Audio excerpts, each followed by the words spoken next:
You're recording too frequently. Okay, I am live. Boom, and we're live. And we're fuck, dude. What's up, guys? Alex here from Playing with Fire. Never ever do that again.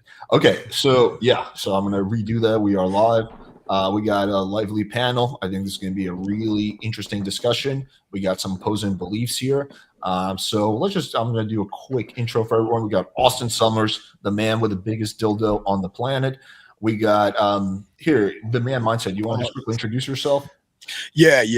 I've been doing this game before the internet, before those goofy ass book called The Game and everything like that. So I'm coming from a perspective of real game and not theory and lies and cockamamie stuff that people use. So I've been around since the seduction community before Alan Roger Curry, because I heard somebody think that Alan is the only one that's doing stuff, but we'll get to that later. But yeah, so I'm like Locario's big brother, but I've been on this joint since before the internet, teaching guys how to get women without lying, being indirect, and doing all that kooky stuff. So is that a reference to people on this panel, or you're talking in general? First, here's the thing. Okay, I think his name was Michael. Because I would watch y'all panel when y'all were talking to each other, and at 6:47 in the panel, Michael said, "What's up? What's a 9, Alex? What's up, dog? What's a 9, though? What was he referring to? Is that how black people talk or something? I'm not making racist, but I'm just saying that I'm just trying to figure out. You talk about Alex, but the thing I want to know, just real quick, because I like everyone to answer this. How does someone who never spent any time on the street feel like they know enough to describe street things? You have to be in the street to understand what the game is, and you can't preface it off of somebody that wrote a book who stole game from melanin people on the street. That's all. But when you say on the street, you mean just cold approaching girls, right? There's no such thing as cold approaching. Men don't cold approach. Men talk to women. See, that comes. Okay. Let's not get into semantics here. No, it's You're not talking about approaching girls on the street. Right, but what I'm saying is that a lot of y'all young men, all due respect, is that y'all have taken words and changed it to fit your ideology. There's no point getting into semantics here. Like we're talking about going up here. I won't use the word cold approach. We're talking about going up to a woman that you don't know and having conversation with them, right? But that's going up to a woman and having a conversation. That's not cold approaching. All right, yeah. We can do a whole semantics thing. Let's do the intros before we get into it. Okay. Let's do the intros and define what we're talking about first. Yeah. In respect to y'all, we're gonna have dialogue and break it down, but I'm gonna be breaking all that stuff y'all saying to science, so it's all good. You can break everything down. I just think that going into semantics when we're talking about the same thing is useless. Like it doesn't matter. It's not, because you're doing a disingenuous thing to these young men, because y'all are using seductive terms in the 90s and 2000s. That's not the game. You're taking advantage of these young boys. So I mean, it's all good, but if you want to use those words, real men don't walk up and say I have a frame or I neg or anything like that. That's not manly. But it's all good. We'll have this dialogue, and I am a sex guy for Marcus, because I do want to have some sex questions, see how good you are in bed. So it's all good. I'm Marcus. You want to find out how good you are in bed, baby. Let's go. I've heard good things. All right, Mr. Locario. Whip it out. Yeah, so for those who don't know, my name is Mr. Locario. They call me the bad boy of the dating game. Off top, I always got to say this: I am not a pickup artist. So stop asking me for infields. Stop asking me to show you me approaching women and all those things. So that's it. But yeah, I teach guys game. I teach women game, and that's what it is, man. But appreciate you having me here, man.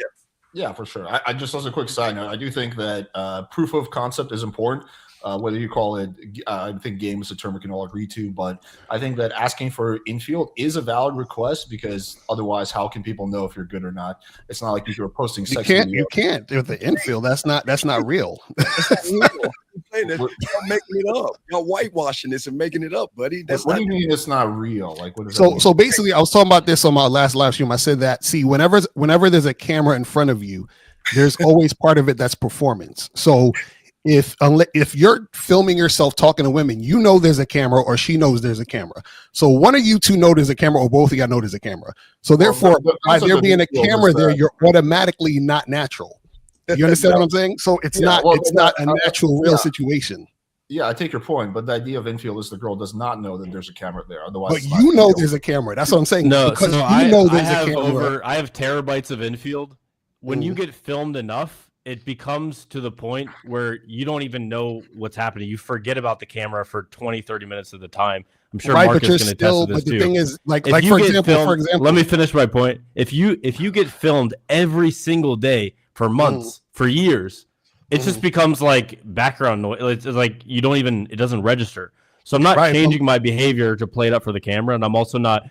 She's not changing her behavior because she doesn't even know there's a camera. Well, Mr. Summers. So what is your point? It's literally documenting. So my point is, for example, I don't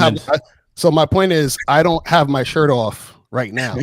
Right. Because it's a camera, but I always have my shirt off when I'm inside my house. I'm inside my house, but right now, because I'm on camera, I'm presenting myself a certain way because the camera is on. So in what materially different ways is infield different than what I or Marcus or Lloyd or Alex would do? What I'm saying is that when there's a camera present and you know you're being watched in some form or fashion, even if it's subconsciously, you're going to alter what you're doing. So for example, I might walk around in my house naked, but if somebody say, hey, we're going to put cameras up in your house except for the bathroom, then what I'm going to do is I'm going to probably put on clothes when I'm walking in the living room, even though we get the point. Naked. You're saying that it can influence your behavior, but in what ways is it influencing your behavior beyond what you would actually normally do in a that's my point. It's influencing it. That's the point. So in what way? You haven't mentioned one way. So meaning that you're not being natural. Well, that's what I'm trying to say. So you haven't when you have a debate, you have to bring it back to something material. So you say you're not being natural in this way that is different than a normal pickup. Okay. So it's not being natural because there's no open. No, there's still the open. You're still flirting with the girl. You're still being man to woman. You're still touching the girl. You're still leading the girl. All right. So in what way would it be different if there's a camera on versus there's not a camera on? I'd be happy to tell you, Mr. Summers. See, the thing is that y'all think that just because you walk up to a woman and talk to her, that's not even a game. But what y'all use to manipulate these young men is you call these things called choosing signals. You want the women to choose you. That's not what we talk about. You got the wrong group of people. Well, what I'm saying is walking up to a woman and y'all are just talking to a woman. So what? You get a phone number. That's not the game. Who just because you walk up to a woman, what does that prove? That you can walk up to a woman and exchange numbers? No, okay, so define what you believe game is. Game is actually unconditional love for oneself. That's all it is. That's all game. Really? Yes. So like an incel who loves himself has game. Well, an incel doesn't love himself. If he loved himself, he wouldn't call himself an incel. I guess we're talking about two different things. My definition of game is basically creating a connection with a woman in a man-to-woman dynamic, and then leading that forward towards sex. Why? Because part of biology is that you have an attraction for the opposite sex as a human. Mm. So what I'm saying is that, again, remember, game came from the streets, right? It came from the street and it come from books. So you're using the word. Game was happening way before any streets. It's just a word. In the medieval ages, we're still trying to get better at getting laid. So have you heard of Casanova? Was Casanova? Was he from the streets? Yeah. So I think the disconnect. His book. I think the disconnect here is that. So I'm glad you brought up Casanova, but this is the thing. I think the disconnect is, I think myself and Steve, right? The difference is from what you guys do is you guys try to get women, whereas we're not trying to get women. You understand? So what we do is that trying to get women. Like what does that mean? So basically what you're doing is you're trying to get the woman to like you, right? Yes. That's crazy. We're trying to seduce the woman. Right. That's what I'm saying. So you're trying to seduce the women. Women can have sex with someone that they don't like. Right. So this is what I'm saying. What we do is, but this is what I'm trying to tell the difference. What we do is we present women an opportunity to get with us. Does that make sense? So that's the disconnect. Sorry, Austin. He's using the word trying to try to indicate that you're tracing and desperately like all that matters. No. I'm not even talking about it in that sense. What I'm saying you're framing the discussion in a status sense. So you're saying we are low status because we're trying. You are no. We're not. I didn't say anything about low or high status. No. I said there's a difference. The way that you framed it is a status distinction. Mr. If you read the book, The Status Game, what you're doing right now doing is that statement, framing it in actually, that now that I think sense. about it. And you're Yeah, right. It's not about actually, women for you because you just framed it in a sense of your status compared to other men, including other men on this panel. We're trying to get women. You're offering them an opportunity. Wait. It's the same thing in sales. You're trying to sell them. I'm offering them an opportunity to invest. Mr. Summers, where do you get all this from? Is that from the book The Game? I mean, I'm saying, where do you get all these words and vernaculars? This is hilarious, bro. The thing that I just brought up is from the book The Status Game. But no, it just seems like that y'all's dad, like either Rolo Tomasi, who's fake, or who's fake.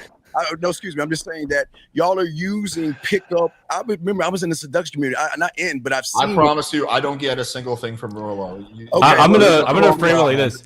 Yeah, this guy's fighting mystery. Roller right now. Seduction was a thing hundreds of thousands of years before. Yes, I agree. The streets, before Giacomo Casanova. This is an inherent part of human biology, right? And what we're doing is essentially formalizing it a little bit more to get faster results, better results. That's where you're lying, because what you're doing is you're whitewashing something to fit your. Okay, define whitewashing. So how am I whitewashing seduction? So let me explain something. What does race have to do with this? No, it has nothing. And remember, I always say this. And part of arguments is you have an assertion. You're saying whitewashing. So now you have to have a contention, the reasons why I'm whitewashing, Let's let him answer and then what you he have means by to whitewashing. have the implication. Bring it back to how that is materially important. Let's let him answer what he means by whitewashing. I would never say it's a black thing, but here in the Americas, what y'all young men, you guys have done, and it's been a great disservice, is that you are taking things and then you are using those things, and y'all use what grown man uses frame? What grown man says infield, code approach? I'm saying, I get if you're in elementary school and junior high. I'm an adult man and I use those words. Grown men who work in sales. Words? Grown men who work in sales use frame. Specifically. Grown men who work in sales use frame. Yeah. Are you gonna punch a dictionary? Sir, I'm not. And by the way, the two of you are also in sales. Grown men who work in sales use frame. He's upset with. I don't use frame. Why do words trigger you to such an extent? Can you explain that? Well, the thing is, you got to understand. It's like, okay, we got to, I guess, get on the same page of what we're talking about in the first place. So, from what I was saying earlier was the difference is, and this is the disconnect. Like I said, when I said that you're trying to get women, right? So what you're doing is you're presenting a woman yourself and saying, hey, I hope this woman is interested in me so I can go further with this woman. And so this is why you guys will talk about, well, if a girl shit tests you, pass her shit test. So if you say I'm passing her shit test, that means you're trying to get with her. You're trying to get with her program. So what I'm saying is that we do not try to get with women. So what I'm saying is I present a woman an opportunity and she either takes the opportunity or she does not. So essentially, she falls into your frame versus you falling into her frame. Program. How is that different than pickup? You guys are. We're talking about the same thing. Like we can do a whole. It's the same thing, different words. Thing, but but my question is why? Okay, let's use it. So we agree on the frame. subject. Let's use the frame. We can change. So why would you fall into her? Argue. So this is what I'm saying, Austin. My question is why do you fall into her frame? No one on this panel. So that's what's called there's a hidden premise in that question. You're saying, why do I fall into her frame? Hey, yes. Locario, when did you take down those posters of Hitler from your wall? Hitler? See, there's a hidden premise that you had posters of Hitler on your wall. So the problem with that argument is that there's a hidden premise in the question you're asking. Hitler? Why do you think? But you guys said you passed. Why are you implying? Why are you implying with the question that I'm falling into her frame? Because you say you try to pass a woman shit test. Right? Mr. Summers, what do you say? Do you know why women test? Do you know why? Do you know what the evolutionary reason why women test, guys? No, I know why women test. Do you know what are the four ways that every biological organism on Earth, not even human beings, can get laid? One of them is manipulation, lying. So when women test, they want to see if you're really who you are. And if you're a real guy, you don't even need to think about passing a shit test. What is right? That? So Austin, if she sees you as a real guy, would she test you? Yeah, she would. No, she won't. That's what I'm trying to. She would. That's the whole entire thing I'm trying to tell you guys. Some women don't test at all. Some women test a shit ton.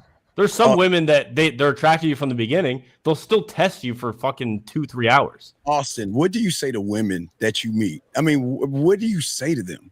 I'm curious. I have tons of Infield online. Go You check can them watch out. his Infield. I'm like, I have That's some of the best about day game Infield, night game Infield on the internet. That's the Go cool check thing it out. about Infield is that you can But if actually he find out knows- for yourself. But if he knows himself, he should be able to. This is what I'm saying. If you should be able to answer things without Okay, saying, "Go bro, watch." Because no one here Let's- believes You know why? Because 80 to 90% of everything I say is spontaneous because I'm having a connection with a human being. I'm not running a program. I'm not running a script. I'm not a robot. I'm a human being connecting with another human being. How are you connecting to a stranger that you don't even know, sir? Because human beings, we are part of the same thing. We're all cut from the same cloth. Women and men can coexist. Women and men can get along. I can get along with anyone. You throw me into a random room with people anywhere in the world, I can talk to someone. Doesn't even matter if I even speak their language. I can hang out with them. I can get along with anyone. Do you think you can like connect with people? Go ahead. When you get rid of the bullshit in your head, connection is the default. That's one of the things that I've learned over the past 10 years. Let's let Marcus get his point in. In anyone's head. There's always things in people's head that are preventing them from connection and love when those things are the default. No, I think the question is why are you trying to connect? That's the question. Marcus has been trying to talk for like 10 connection is an inherent human Marcus, drive. your audio is People really, like really to be quiet. with people. We need social networks. We need social connection. We need women. We need men. You need to, ideally, you have people of every age that are around you. You have, elderly people. You have young kids. You have, girls, guys. You have women that are friends. You have women that are, sexual prospects or like people you're dating. I don't see any problem with connecting with human beings. I don't think anyone else does. That would be a very strange take. Well, I think the problem is that this is where you're not understanding the game. The game is not about a perk or a woman. The game is about a connection to oneself. I don't care about connecting to that woman as long as she follows my program. That's great, but then we're talking about completely separate things. But you're running behind a woman. You're trying to connect to her. Why can't she? My job is to get guys into relationships with girls. That's what my job is. So if you're talking about just but Austin, that's what I said. Notice what you said. That's not necessarily seduction. That's not necessarily dating. That's more like internal self-development stuff, which is awesome. I just got back from Tony Robbins' Date with Destiny. Austin, it's great to have a great relationship with yourself, but that's separate from. Let me just clean this up because we're kind of going in circles here. I also then want to give Marcus and Michael and Lloyd a chance to speak because they haven't. I literally think Lloyd hasn't said a single word since we started, like not one. I'll be honest, I'm having trouble figuring out where I'm going to contribute thus far because it sounds like you guys are talking about two separate things, but one guy is talking about the initial conversation, and the other guy is talking about a more holistic, like you have to like yourself in order to get women. We're not actually talking about. Well, here's the difference: is that this is the part that I want to clean up. So you're talking about connection as like basically the implication is that if you're connecting with a girl, that you're like following her lead.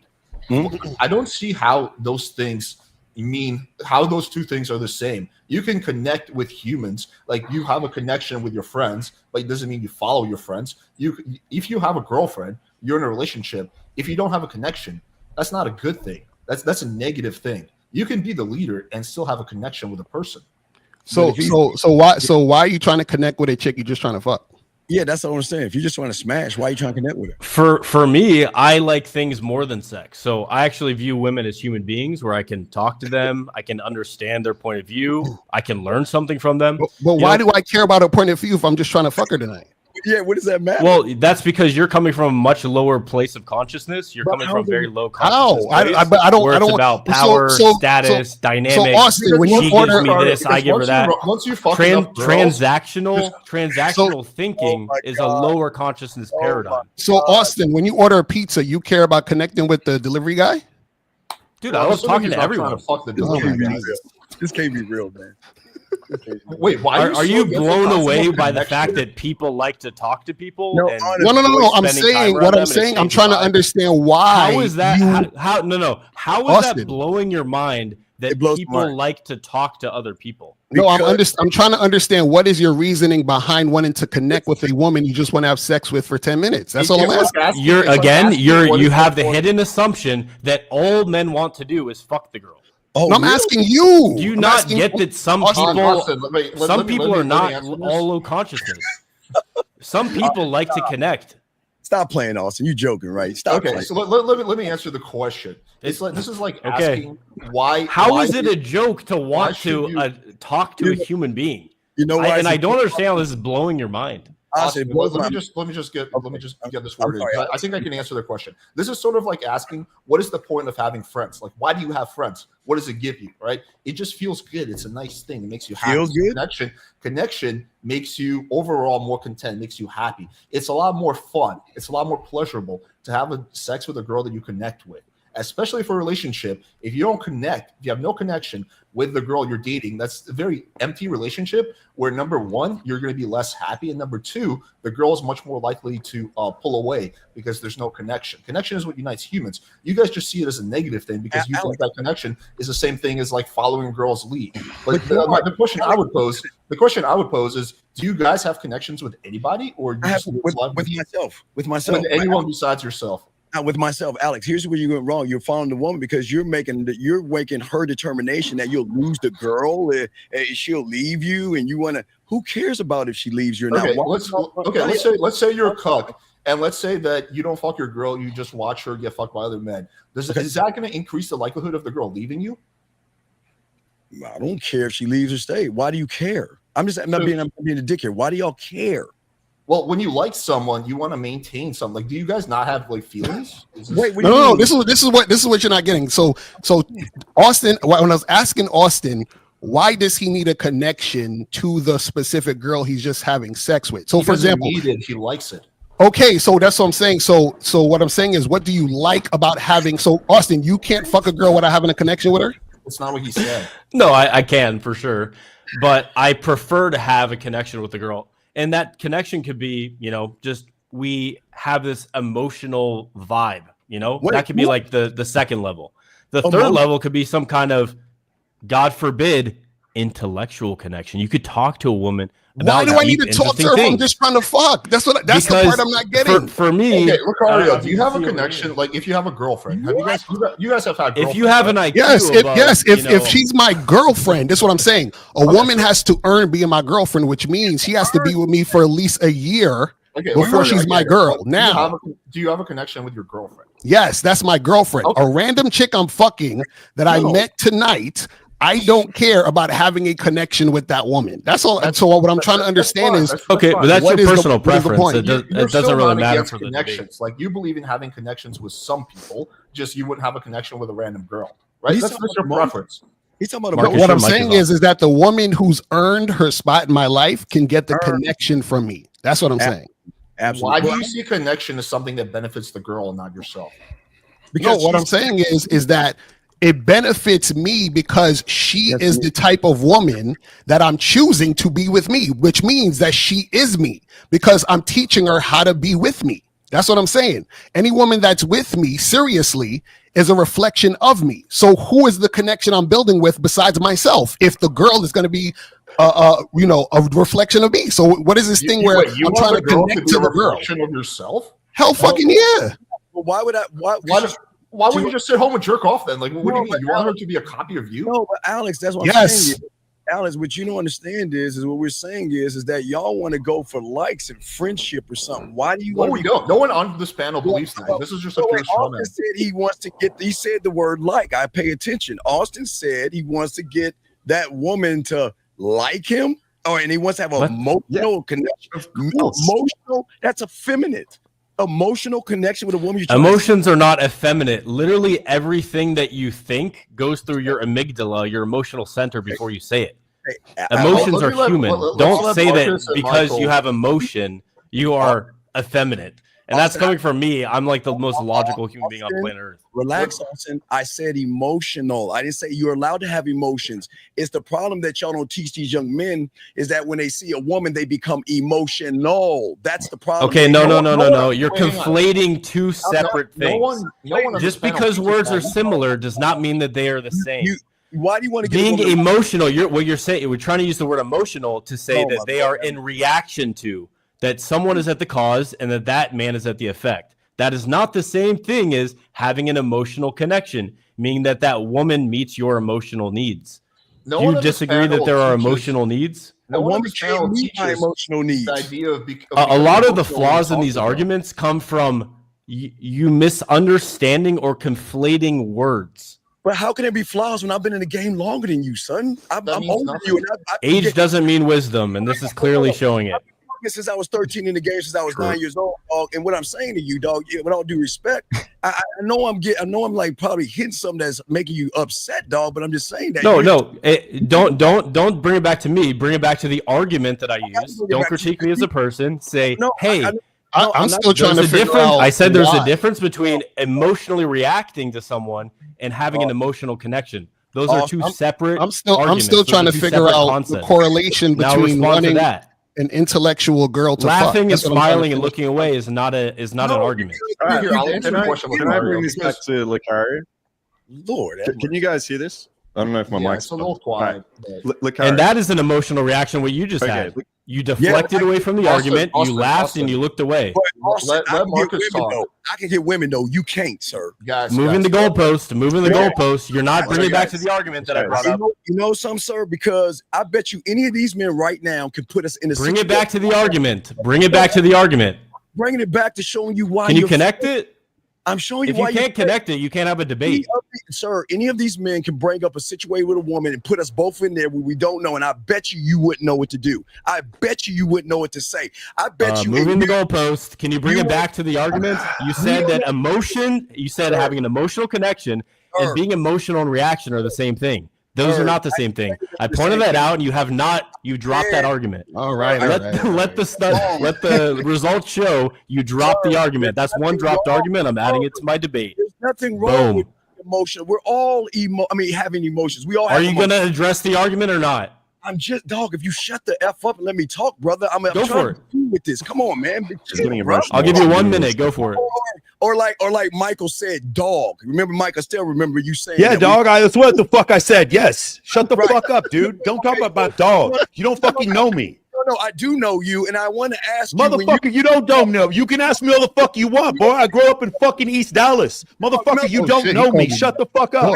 Shut No, the fuck up, boy. I grew up in motherfucking East Dallas. Mr. Indirect guy who ain't got no game, I and told you it was going to be a shit show. right. Bitch, I will take your fucking girl. I will take your fucking girl, and you won't take mine. Done. You do You not fucking know. ugly women, bro. I was cool. Okay, listen to okay. me. I'll let you talk later. I'm cool with Locario. Locario has been nothing but respectful to me, and I respect what Locario does. But you have been coming on here being trying to disrespect. Nobody's listening to you. Shut the fuck up. Shut the fuck up. Nobody's listening to you.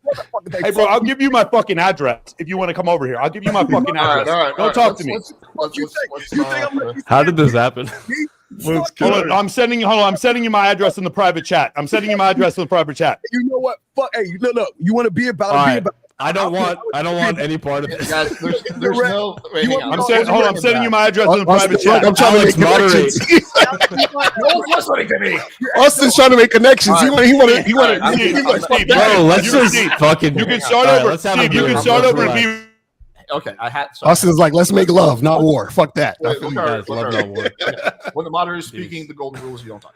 All right, so listen, let's bring it back. I don't want this to get to a place of just like who's gonna beat up who. I want to let Marcus get his point in. I want to let Michael get his point in, and Lloyd, because they haven't done any talking. So let's just start off with Marcus and then go to Michael, because this conversation so far has been 4 people talking with the other 3 being left out. So I'm going to unmute everybody and we can get back into it. Sorry, Michael, had to do it. No, I don't mind. So I have a couple of questions, because they were asking Austin about what he looks for in a girl that he's just having sex with on the first night, and I kind of agree. Like, I think sex is better if you actually know a little bit more. Marcus, your mic just cut His off. mic is cut off. Marcus, your mic cut off.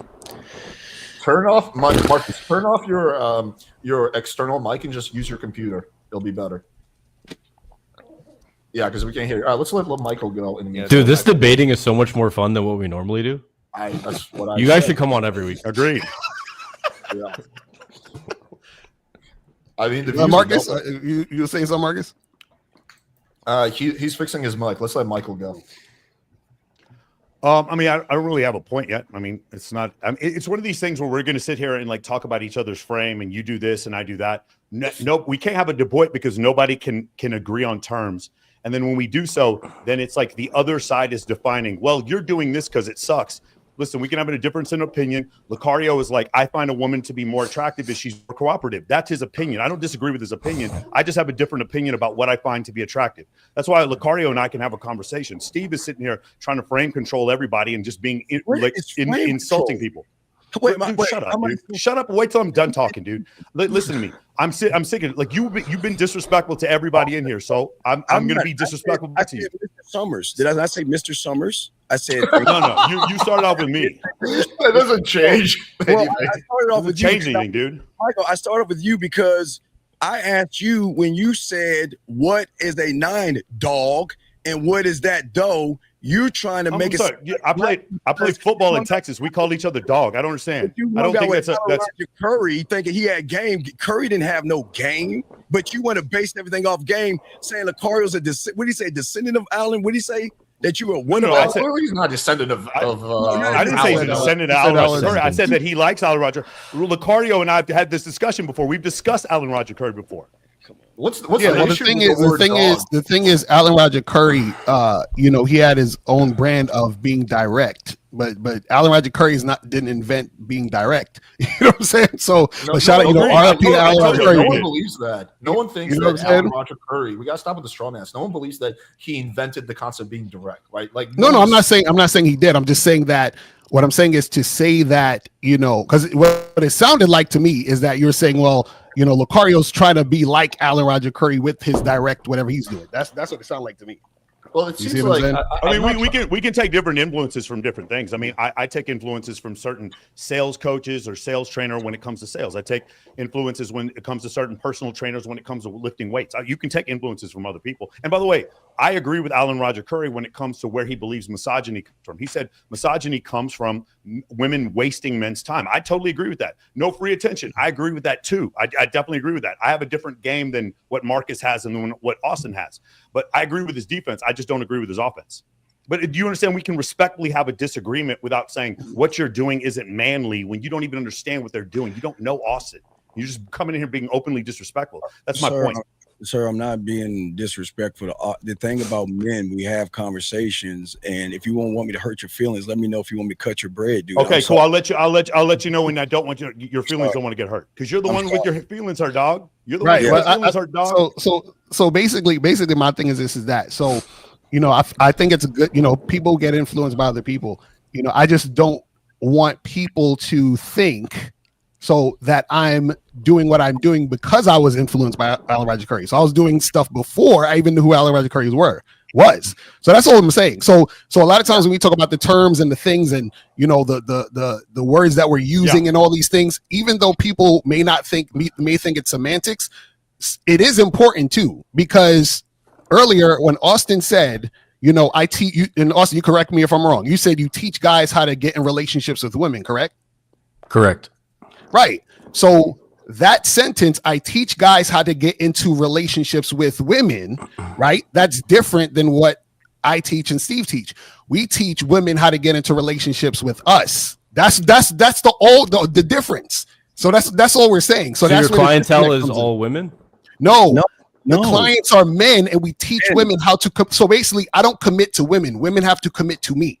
Does that make sense? What do you do? What do you do if you have a client who's socially awkward and he has no woman in his life? What do you do next?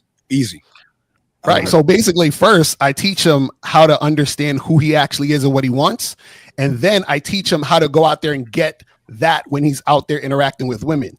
And what I tell him is, don't change who you are for the woman. You find the women who are in alignment with who you are, and then you deal with those women that you like who are in alignment with who you are. So a lot of times what a lot of guys think they need to do is they think they need to change who they are in order to get a particular woman or a particular type of woman. So they're like, man, well, maybe if I say this or do this or switch this up, or I pretend to be this person, or I manipulate, and then I can get these type of women that I couldn't get, or the women that, don't want me, and maybe I can turn them into women who want me. And so what I teach guys is, hey, figure out who you are, what you want, and go after that thing. That's it. How do you go after it? I agree with that. It's good. How do you go after it? Like what you talked about, like, okay, you be comfortable with yourself. Awesome. Know who you are. Great. Right. Now, once you have to go after the women, well, what does that actually look like? Right. Well, so that go ahead. You could go ahead, Steve. Lloyd, great question, Lloyd. So what it looks like is showing these young men to understand their concept, their self-concept, and their reality. A lot of these young men are stuck in the reality, like you said. They don't believe in themselves. They don't love themselves. They don't appreciate themselves. So they always seem to find more value in women than themselves. So every time they see a woman, they say, you know, she's beautiful, she's sexy, she's gorgeous, she's attractive. And what we're trying to teach these young men is that you're gorgeous, you're sexy, you're attractive, and she's got to earn those things by what she does, her deference, submitting to you. Not saying take a knee, not saying kiss your ass. It's just that what men teach is that, you know, the game, I say because I'm part of the game. What teach max players, hustlers, balls, and pimps teach is that is simply this. This is who I am. Accept me for who I am. And if you don't, I don't care. I'm just going to find somebody else. But I'm not going to run behind Lloyd. No one believes you should be running behind a woman. I agree with Steve on this point. Men act like they're worthless now. That's why we're even having this discussion. There's $6.6 billion went to OnlyFans because men act like they're worthless. And but the thing is, we're like, just like several different ways to get to your jump shot, or there's several different release points for a football. There's several different ways to attack this problem. And the problem the discussion we're having is direct versus indirect. But what he's saying is correct. Because men act like they're worthless, like, again, the blue pill or whatever main dating advice that you hear, which is I need to be more vulnerable. When you have the American Psychological Association saying that stoicism in men is harmful, and when you have therapists saying that men and women have the exact same methodology for being treated, that's the problem. Men always have a burden of performance. Where we disagree on is like in sales, one of the things I do is I try to convince, if I'm trying to sell someone, I'm convincing that it's their idea. In doing so, I'm using persuasion. What you guys are saying, this, I don't mean to misquote you, but what you guys are saying is, in persuasion, I'm just going to be myself, and you have 5 minutes to figure out whether or not you like me, and if you don't, I'm just going to move on. Well, Michael, I agree. Michael, I agree. You look, shockingly, I agree with what you're saying, Michael. But what we're saying is, when it comes to persuasion, we've got to get them to persuade themselves from not believing in fear. Persuade yourself and not believing in rejection. Persuade yourself and not believing that you're not good enough for that fucking woman who ain't shit. These women ain't shit. I mean, they're not special. And now listen. Yeah, I think you're talking about inner game, which I think is important, and I'm not going to disagree with that. But there's also the concept of outer game. Have you never had a client who knows all the theory, who's like super confident in themselves, but when they go up to talk to girls, they're awkward, they say the wrong things? That happens all the time. There's a difference between being able to consciously know something and be able to subconsciously execute something. Okay, talking to girls happens on a largely subconscious level, right? So this is my question. Yes. Is it fair to say that your tenet that you're talking about is just be yourself? Well, you can't be yourself when you don't know yourself. Okay. Let's say you know yourself. And let's say you have a lot of bad habits. Right. But if you, well, that's the thing. So the thing is that we see people think they know themselves. They don't. But they know their representative. They know the fake person they're being. So now, for example, I had a dude that he was like, yo, I was at this party. I saw this girl. I thought she was hot. I wanted to fuck her, blah, blah, blah. And then I said, what did you say when you went over to her? And he told everything he told me. He said nothing about sex, not once. He didn't mention sex one time. But when he was thinking about her and looking at her, that's all he was thinking about. So what I'm saying is, if he was actually being himself, he would have mentioned sex, flirted with her, talked about sex, and tried to make that happen in that interaction. But why did he not do that? He didn't do that because he didn't think he could get her. He didn't do that because he thought it was inappropriate to talk that way or whatever the hell it is. So what we're teaching these guys is, listen, you got to figure out you and actually be you 100%. The problem, though, is that a lot of times what happens is that guys are willing to fold and not be who they are, or basically go with a woman's program to get her. So, for example, they'll see a girl and think she's really hot. That girl said, he goes up to the girl, hey, what's up? How you doing? She says, well, you should buy a girl a drink first before we talk, right? So now his dumb ass is going to buy her a drink because he is actually going along with what she said.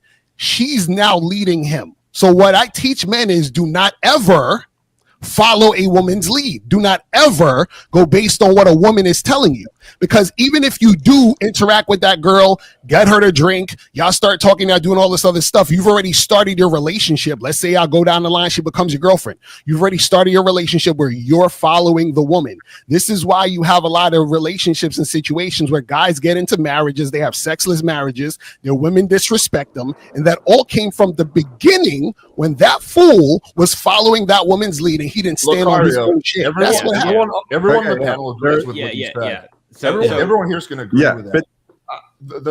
That's so totally well. There are levels to this, right? Like this is basic level 1 shit. Like I'm curious, what do you do when a girl says, "Buy me a drink" when you start talking to her? Do you walk away or do you deal with that? That's my question. Yes, I'm walking away. Yes, I'm telling her I'm not buying her no drink. You have a good night. Yes. I see there's levels to this, right? So you said you got to be yourself, you got to understand who you are, you got to understand the girl. Okay. So level 1 to this for me is I understand this girl just sees me as a way of getting like monetary value out of me and just buying a drink. So you know what? I'm not going to put up with that and I'm walking away. Level 2 to this is realizing this is probably just how she sees most men, right? This is how she treats men that are basically just offering value, that are insecure, that don't know themselves.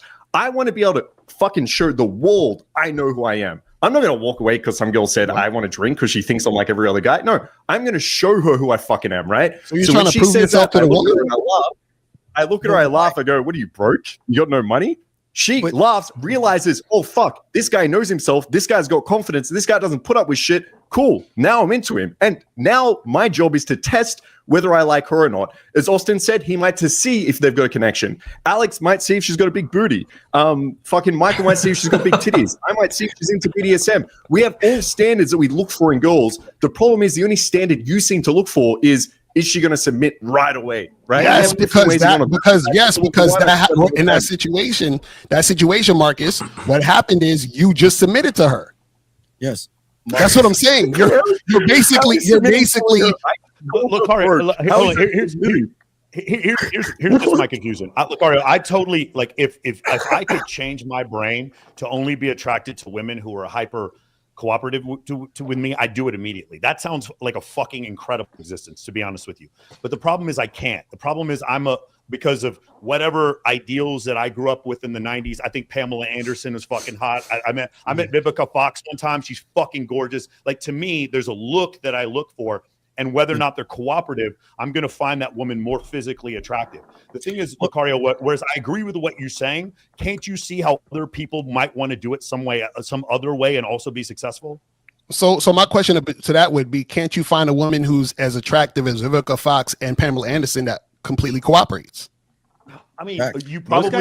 I think you could persuade them to.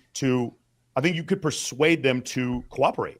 But why would I need to persuade? If I need to persuade them, that means they're not cooperating. And if and why would I need to persuade them if I could just find one who's going to cooperate in the first place? The reason why is because persuasion is a skill that exists. It's human psychology across the board.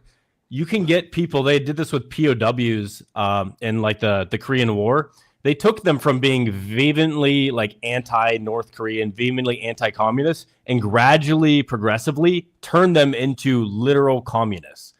And the reason for that is because the science of persuasion, like Robert Cialdini's book, what's it called? Persuasion, the art of persuasion, whatever. It's Persuasion. Yep. Yeah, but there's another one even before that. It's the psychology of persuasion. Basically, there's a way that the human brain works that you can make someone amenable to your cause, to like start to see things from your perspective. And I think the thing that differentiates us, our two sides, I guess, in this debate, is that I view it as you have, like, let's just even do it simpler. Yes, maybe, and no girls. If you only go for the yes, that's maybe 10% of girls, and you can have a successful strategy where you just say all the 90% not instantly cooperating girls, I kick them out, and I only focus on the 10% that are cooperative. And within those cooperative girls, I'm sure there's going to be some girls that are attractive, and you save time not spent on the 90% that would waste more of your time. However, within that 90% of yes or no's and maybes, maybe there's 40, 50% girls that are open to the possibility of sleeping with you, but they're not sold on you right away. And Austin, and I think that's. Let me finish my argument on this. If in the next 30 minutes 60 minutes, 90 minutes, I can have a fun conversation with this girl where I'm expressing myself, getting to know her. It's kind of fun, maybe even a little bit challenging. And I can sleep with a girl that's even more beautiful than a girl that would say instantly yes. Then maybe that's a good choice for me because, you know, I have increased the number of girls I can talk to by like a factor of 5. So I have much more attractive girls that I can talk to that I can persuade using our seduction techniques, which we can get into if you want to understand seduction techniques, or if you want to break it down, I can break it down to 10 different ways. I can talk about evolutionary psychology, I can talk about biology. Let me add an important thing to your point. That's I'm going to wrap it. That's the difference. I'm thinking that there are some girls that are maybe girls that I can show different parts about myself, expose her to how attractive I am over time, hit those attraction triggers, leadership, confidence, my ability to talk to other people, how they respond to me, my ability to show sexual authority, my ability to make it fun, my ability to just have like a good vibe. Like all of these things can improve how she perceives me over time and give what's called a halo effect in psychology. So she starts attributing attraction, more and more attraction to me, the more and more I show and expose her to how attractive I am. Let me add a very important part of this. Hey, we're getting an echo. I'm hearing an echo. I'm hearing an echo. Hey, mute everybody real quick. Yeah, When there's I an talk echo to you. somewhere. Somebody's got their video and audio. Test. It's not me. I don't Okay, hear it no. on my end. Let me. I have to go one by one and. Okay, we could just unmute when we speak, I guess. Okay, do you hear an echo like this when I talk? No. Okay, so it's not me. All right, let's do one at a time. Okay, Dean, Check. you guys hear an echo? No. Okay, let's go to Austin. Austin, you have to unmute yourself. Hey, how's it going? Do you guys hear an echo? No. Okay, let's go to Locario. Locario, you have to unmute yourself. Oh yeah. Hold on. Check. 1 2 1 2. Do you guys hear an echo? Well, I think it's going to be an echo from someone who Is it me? it's on their speaker. So it's not from their mic. Hey, test. It's gonna be one person. Yeah, Marcus, do you guys hear an echo? Test. Hello. I don't I think hear we're any good. echo. No. No echo. Okay, let's unmute Michael Sartain. Okay, Yeah, I have Michael's headphones on, so it's not me. Yeah. I think we're good. I think we're good. Wait, let Okay, me just so- this is the point I was going to Okay, try. I'll go after you. I think this is a really crucial part of this that Austin hinted at, but I think this needs to be said outright, which is the hotter the girl, the more likely she is to be in the maybe category. You're going for 9s and 10s. When you're going for wait, let me finish the point. You can respond to it later. You're going for the 9s and 10s. They've been approached by guys that same night who are better looking than you, who are probably just as confident as you, right? So a 10 can't fuck every single guy that approaches her who's confident and good looking. So she also screens in other ways. She wants to see, for example, your level of tenacity. She wants to see how you deal with shit tests. She wants to see a lot of things, right? She's going to be a little bit more skeptical because she has so many options. So I think that your strategy is fine if you just don't really care that much about looks and you're just going for whoever wants to fuck you. But I think if you're going to go for the 9s and 10s, you have to. Most of them are going to. There's going to be some exceptions, but generally speaking, they're going to be in the maybe category. There's nothing that makes you so special that within 30 seconds, a 10 who's been approached 100 times is going to be like, oh, well, you know what? This guy is somehow different because what? He talked to me for 10 seconds and he was confident. Well, Okay, let me say this real quick, and I'll pass to you, Steve, right after you. This is the thing. So what Austin was saying, again, I'm gonna use you guys' words. Austin was going into a woman's frame by trying to prove himself to the maybe girls. This is what I'm talking about. So what I'm saying is, it's chasing women by trying to prove yourself to the woman. But So you're what I'm saying is, so I'm gonna finish. Right. So what I'm saying is that that's you making the game about women. You understand what I'm saying? Like trying to prove yourself to the woman. Now, as far as what Alex is saying, Alex was saying that, hey, you know, the hotter girls are going to be harder to get. But the thing is that that's a fallacy, because what is hot, right, is subjective. So you can't. The only person that can tell me It's not totally subjective. no, it is subjective. I'm gonna tell you why. I'm gonna tell you why. Because hold on, let me explain it. Who can tell me what's hot to me except for me? Who can do that? Okay, so there's can I universal, answer this a little bit? attractive Alex, qualities. let me. And Alex, if we have I know what you're. wait, let me respond to this. If you have a 10, one of you guys might think she's an What's 8. a 10? Give us an example of a 10. What's a 10? well, let's take a really So- hot so- girl. Like think of Alex, like Alex, Lana you're- Rhodes you're- or something like that. You take a really hot girl. We might think that she's a 7, she's an 8, but we're all gonna agree she's a Alex, 7. what's a 10, dog? No. That's it. Lana Rhodes is probably not the best example. So let's try this instead. So let's just keep to the science on this. So the way it works is, so there's a study done. They did with 60,000 people, Dr. David Buss, and he goes over what the men and women find attractive. So they look at tribes in Africa, they look at tribes in South America, they look at Aboriginal tribes, and then they look at people in Norway, Mexico, all over the world. And so there's certain universals that men do find attractive. Like, for instance, men like a 0.7 hip to waist ratio. So generally what they want is a woman's waist to be smaller than her hip, so she has an ass. Generally, men do not like women with unsymmetrical breasts or unsymmetrical faces or blotchy skin. Men generally like younger as opposed to older. Obviously, there's exceptions to this, but the idea that beauty is all subjective is not quite true. There's even studies that show that infants who have they're not exposed to anyone else, look at people with symmetrical faces who are more physically attractive, in general longer. And then there's also a study where they take thousands of people's faces, they superimpose them over each other using AI, and they get the average of all the faces. So the average nose, symmetrical eye distance, whatever. And people agree that that is a more attractive face. So in general, there is some objectivity when it comes to physical beauty. Well, Michael, here's the thing. Again, this is what we teach our young men. We don't give a fuck what other men think. With all due respect, not cussing at you, sir. What I'm saying is that Michael, you can like a woman with titties that you find thin. Okay, That's a big problem for me.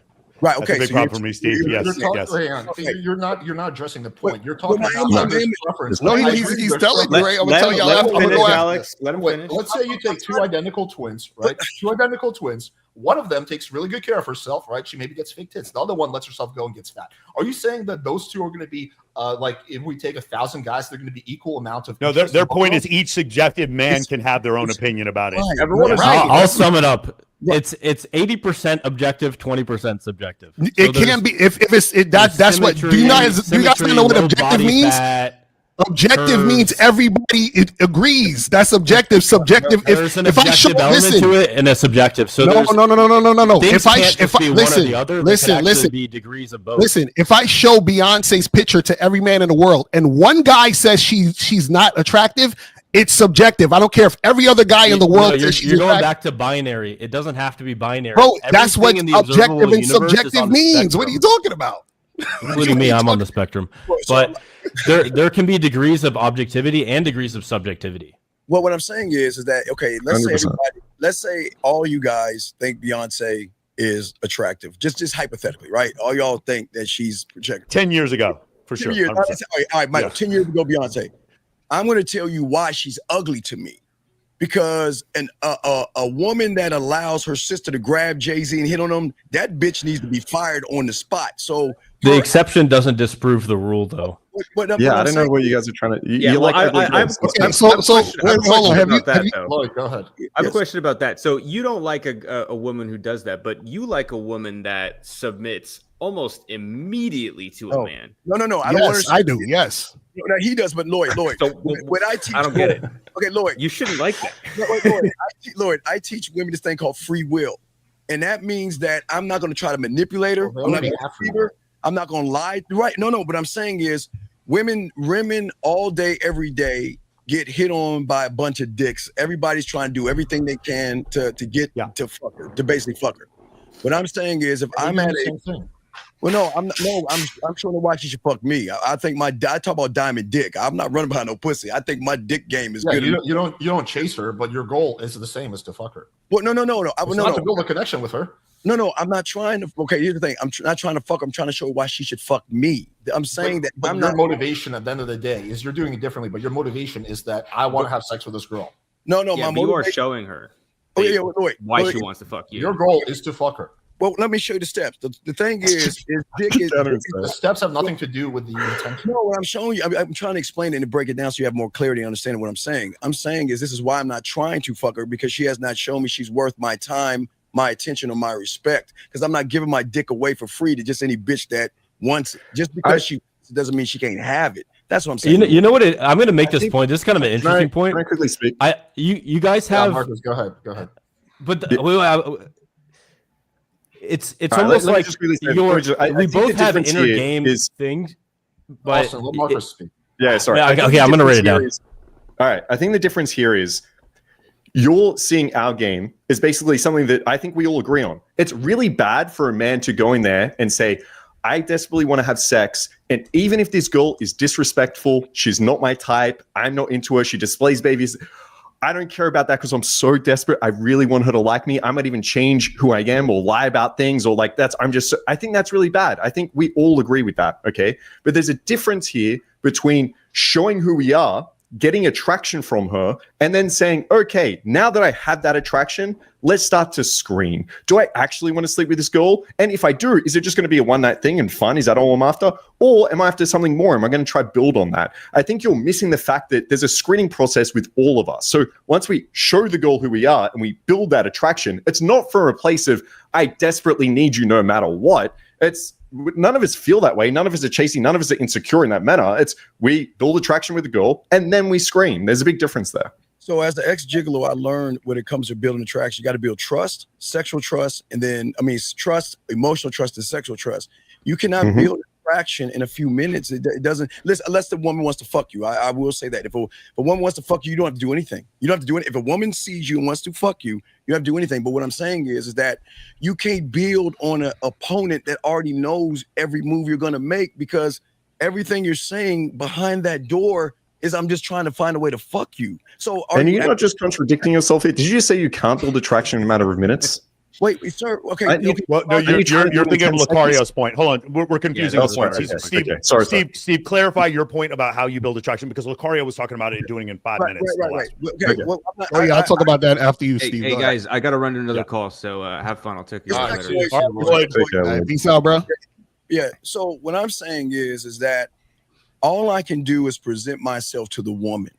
I don't give a fuck if she's down or she's not. All I'm gonna do is gonna present myself, and what she says at that point is what she says. But I'm not gonna sit around and try to. The moment I try to build something with somebody that's not interested in me, for instance, if I go up to her, let me use I think Austin said I'm sorry, I don't want to say the wrong person. I've got the one that said they go up to the woman and they try to talk to her, want to buy her a drink, or she says, "Let me buy you a drink." Excuse me. She says, "Let me buy you a drink."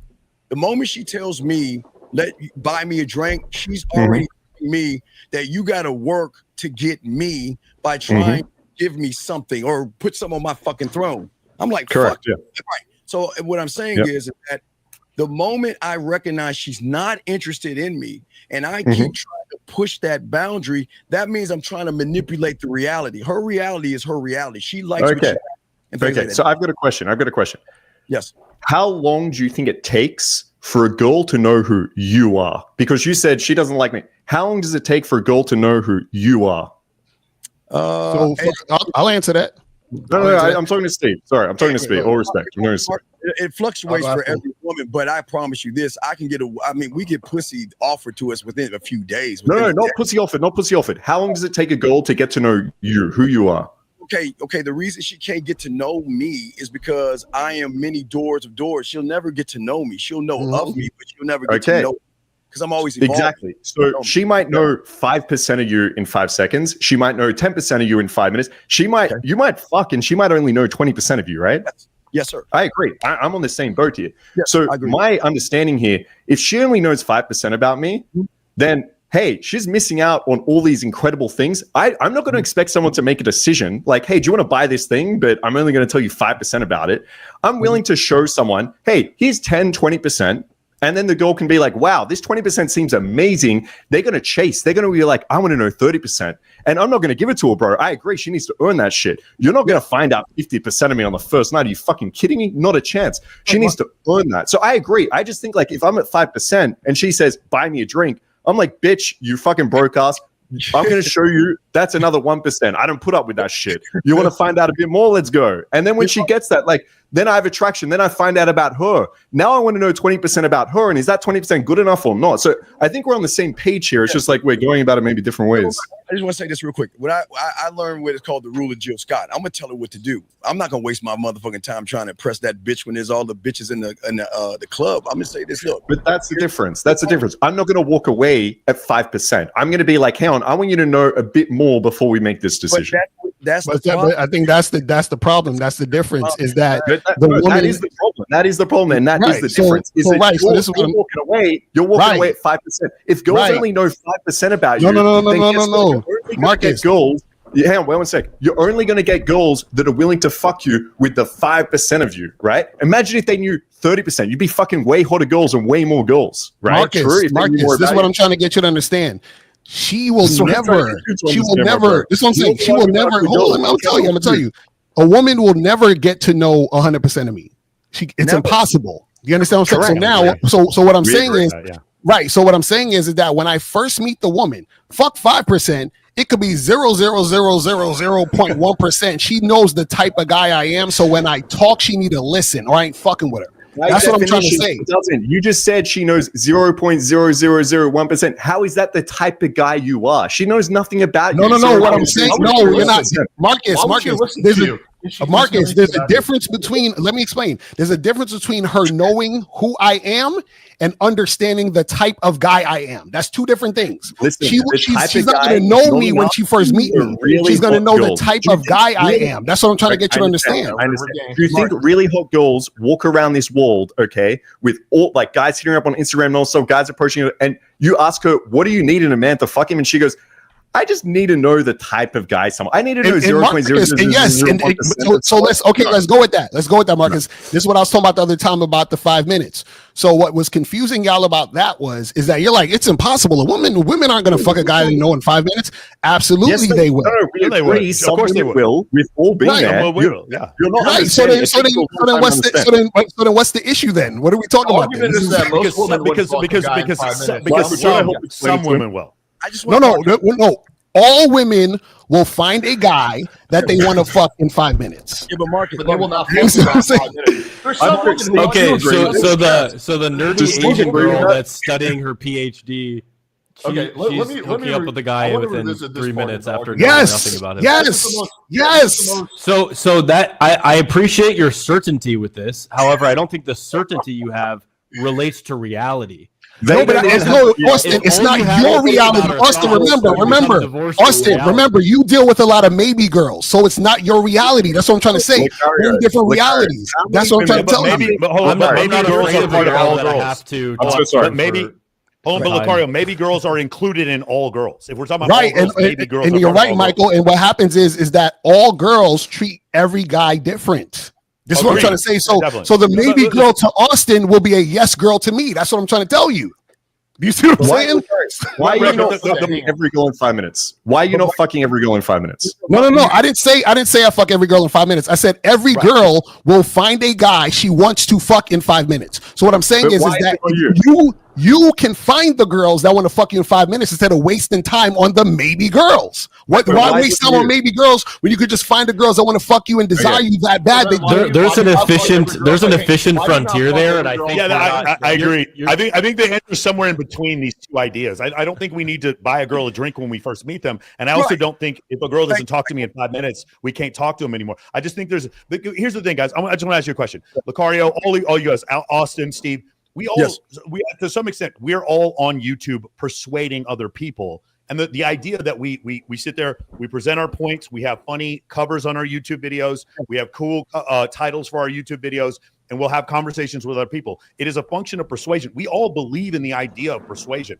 I like playing video games when I used to play them all the time on hard levels because it was hard, because it was an accomplishment. And I like having sex with women who I had no business having sex with, especially when other men get really fucking mad at me for having sex with them. I enjoy that. Maybe that makes me shitty, but I do. But in order for me to do that, sometimes I need to persuade. And that's why I'm saying I don't disagree, Locario, that what you do would definitely lead to a lot of very quick sex with a lot of very obedient women. Or I'm sorry, you said very cooperative women. But what I'm saying is, I just don't see how you can't see how what Marcus and Austin does would not also lead to a guy sleeping with if he wanted to, 400 or 500 very beautiful women. No, I know. Oh, Michael, real quick. I'm not saying that it won't. I totally agree with what you're saying. What I'm saying is to get to those women, they are putting the women in front of them, meaning they're following the women. That's all I'm saying.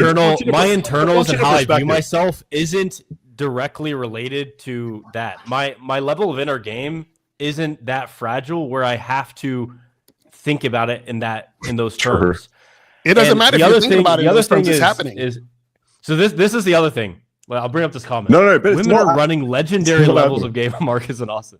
Wait, let's not get into Not comments. everything has to be win-lose. There's actually a higher paradigm, which is win-win. I win, the girl wins. We win. Society wins. Well, you can have families afterward too, and the society wins even more. Marcus, Austin, I agree with you, but the women can't win if you're following them. Yeah, but also, it's only a win-win. I'm not following. I'm leading. You just said you deal with maybe girls. You're following. That's what the maybe girls are the one you follow. The straw man. No, sorry. Getting a little silly here. This is getting ridiculous. No one on this panel believes in following women. We all agree on this. We don't need to keep creating the straw man. But you are if you're trying to pass her shit test. Whose shit test is it? Hers or yours? Locario, let me ask you something. If you ignore, hang on, let me finish my point. Locario, your criticism of Austin is that he's wasting his time because every girl wants to fuck the right guy in 5 minutes. But at the same time, you said that you don't fuck every girl in 5 minutes. In fact, I guarantee you don't fuck most girls in 5 minutes. That's a contradiction yourself. You're holding Austin to no. You're not, Alex. You're missing the point. What I'm saying is that every girl, if she desires a guy enough, she will fuck a particular guy in 5 minutes. Then why are you wasting your time talking to girls that don't fuck you in 5 minutes? No. This one I don't. That's what I'm trying to tell you. What I'm saying is 5 minutes. No, Alex. What I'm saying is that there are girls. I know they want to fuck me in 5 minutes. Do I fuck all of them in 5 minutes? No, because I might have something to do that day or whatever the fuck it is. What I'm saying is that her desire to fuck me in 5 minutes is there. That's all I'm saying. But then why are you wasting your fine, we're talking desire. But why are you wasting your time talking to girls that are not gonna fuck you in 5 minutes? Alex, when did I say I do that? Do you not see the contradiction there? Guys, I want to be clear here. I am the only person on this entire panel that has a 7-minute poll on YouTube. Okay, sir. Well, here's the thing. Actually, I think I do as well. 7-minute one also. For you. Okay, I think I've got like a 7-minute threesome poll actually, but I'll need to check the timing. Marcus, here's the thing that you're not understanding about what you're doing. With all due respect, you're not looking at the whole. You're looking at the tree, but not the forest. Because if I look at the woman, right? Okay, I go over to the woman, right? I say what I need to say. What I need to do is back the fuck off because I know. I'm not saying any of you on the panel. I'm saying I know the losers in that motherfucking club are going to draw her back to me because they're boring, basic, and bland. So because of that, I know that she wants a position because some women out there just don't want to, some women are out there to meet guys. Don't get it wrong. They're fuck them anyway. To meet guys, right? So I don't want to sit there and cover and hover around her, talking to her for a long period of time. I want to get like Mission Impossible, get in, get out, and back and chill. Even at a point where if I'm sitting next to a woman, I know y'all all know this. Y'all recognize this. I seem like y'all real this. How many times have you sat beside a woman you're not even talking to, and a loser comes over, she's like, "Hey, that's my boyfriend right here." And you're like, "What the fuck?" You're like, "What the fuck?" And then all of a sudden you go ahead and just, "Hey, look, my name is Steve. What's your name? How you doing? Look, I know you want to do your thing. Hey, here's my information. I'll talk to you later," and float the fuck off, and then let all the other losers come in with all the weird, "Well, hey, baby, can I buy you a drink?" And all that goofy ass shit. She's gonna think more about you later on because you're leaving an impression on her. I actually agree with you. So I think that's a good thing. What Steve would have done was get the fuck out there without even giving a number because numbers chasing. That's what he would have done. Sorry, Locario. I agree with you here. If you have a lot of attraction with a girl and she knows 20% of you, right? And you have attraction, then you pull back, you make her chase. The issue here, the big problem we're having, the big disagreement that we keep missing and missing and missing is Locario believes that any form of behavior or effort or anything that builds attraction with a girl is inherently chasing, right? The difference here is we let the girl see 20% of ourselves or enough to build attraction, and then we switch and we start making a chase. We start testing her. So yes, we might pass a shit test by telling her like, "What the fuck, you broke? Like, what's wrong with you?" We might do that. But then the step after that is once we have attraction, we start making a chase. We start asking her these questions. When I pull a girl home, I'm not begging her for sex. Oftentimes, I'm tying her up. I'm telling her she needs to beg for it. There's a huge submission at play here, and I'm leading her. Marcus, let me ask you a question. I'm not sitting there and being like, "I'm following you the whole time." No, I'm leading. Okay, and as part of that, leading is guiding and mentoring. And go for it, Locario. Let me ask you a question. If a rap artist who wanted to make it big met Dr. Dre and Dr. Dre was like, "Hey, let me hear your music," would he shit test Dr. Dre or would he start rapping or give him his music?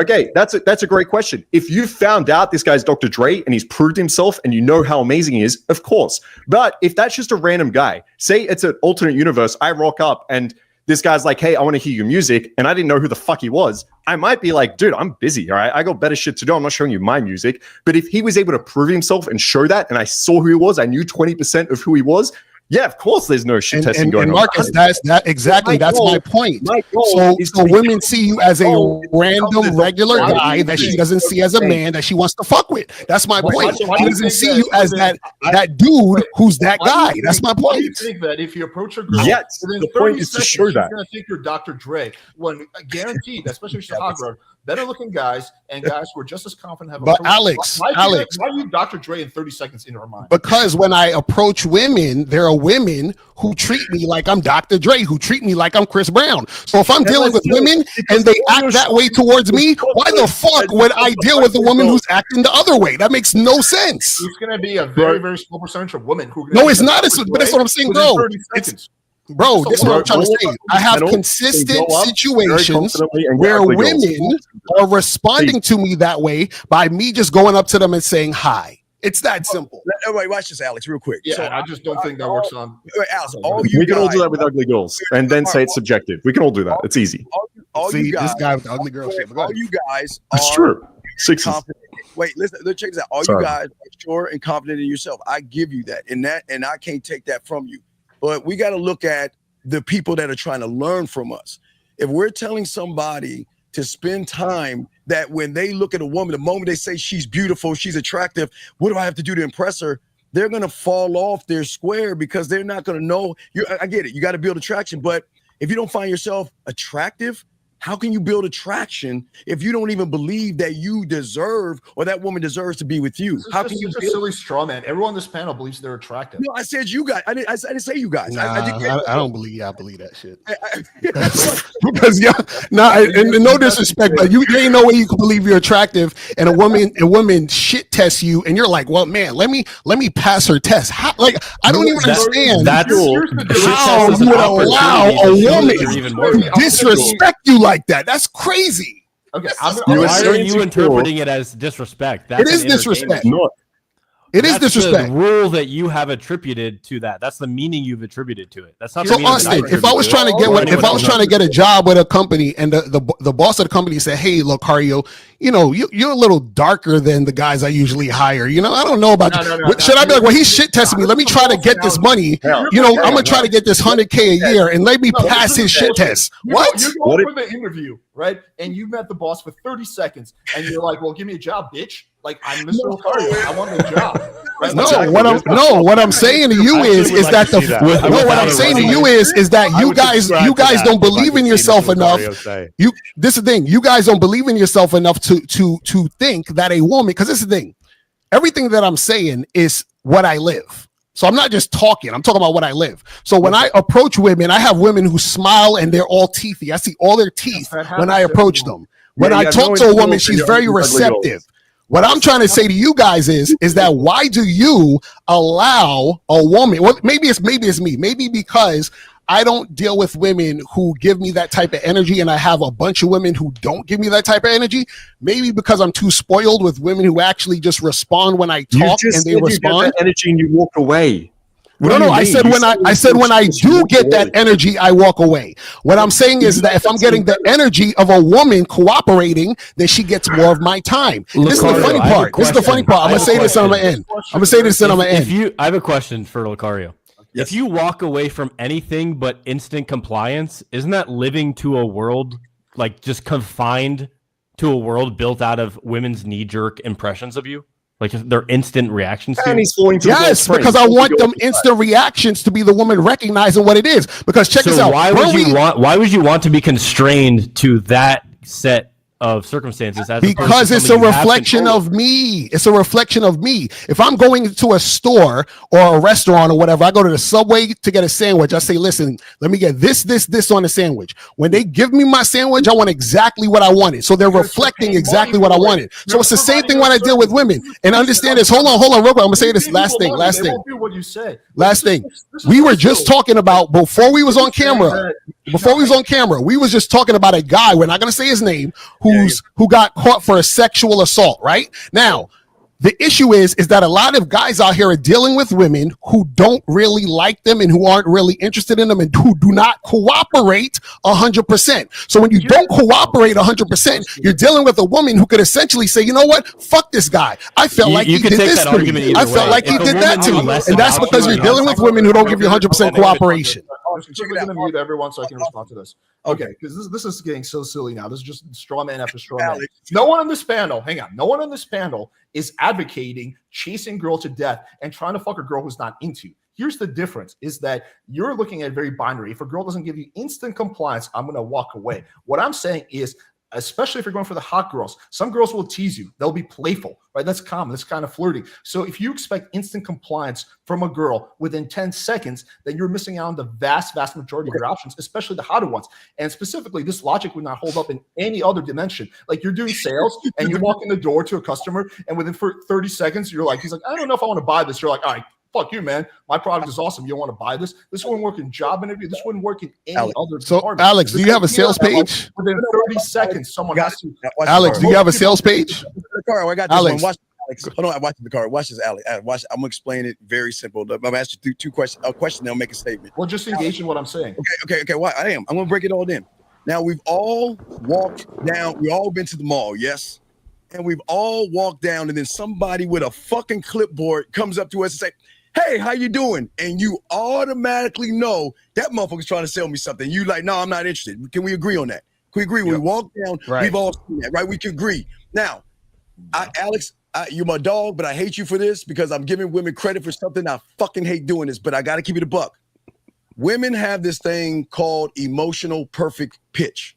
And what emotional perfect pitch is, they can recognize femininity in somebody the first moment they open their mouth. They can just as fast as you recognize the person with the clipboard that says, hey, sir, how are you? Can I have a moment with you? Like, nah, you trying to sell me something.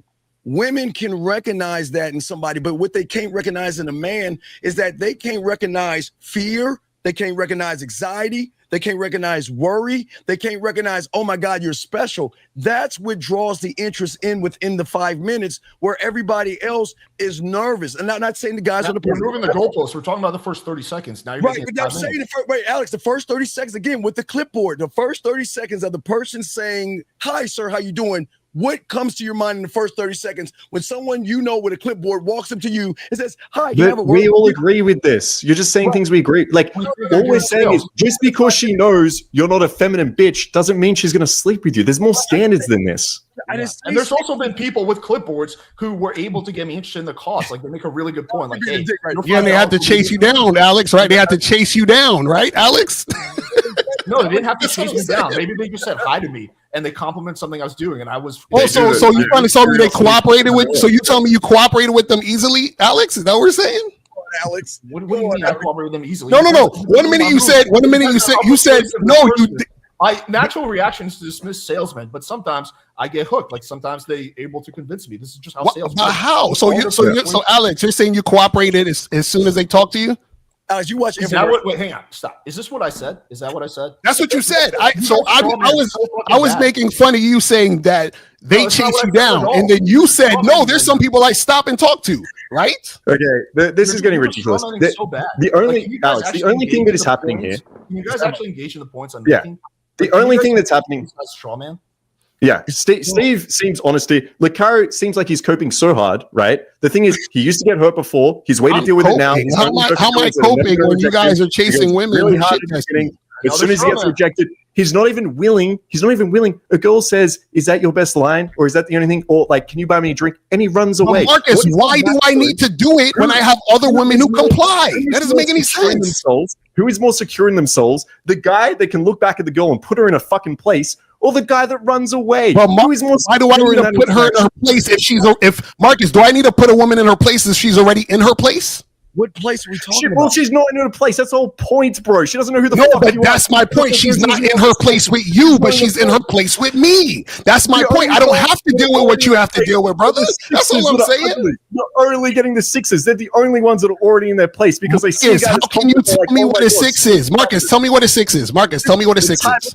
You're with, bro. The Marcus, girls are a little tell me. straight. The girls are- Marcus, everyone is describe me a 6. Marcus, Marcus, describe me All a right, 6. we can end this debate if Locario or Steve, you guys get one full day of infield. Just go out, show us the girls you're getting.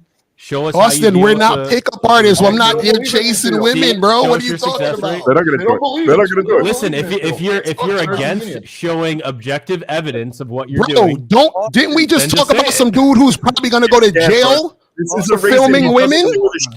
filming in public is legal in America. He's insecure. He's scared. It's not going to happen.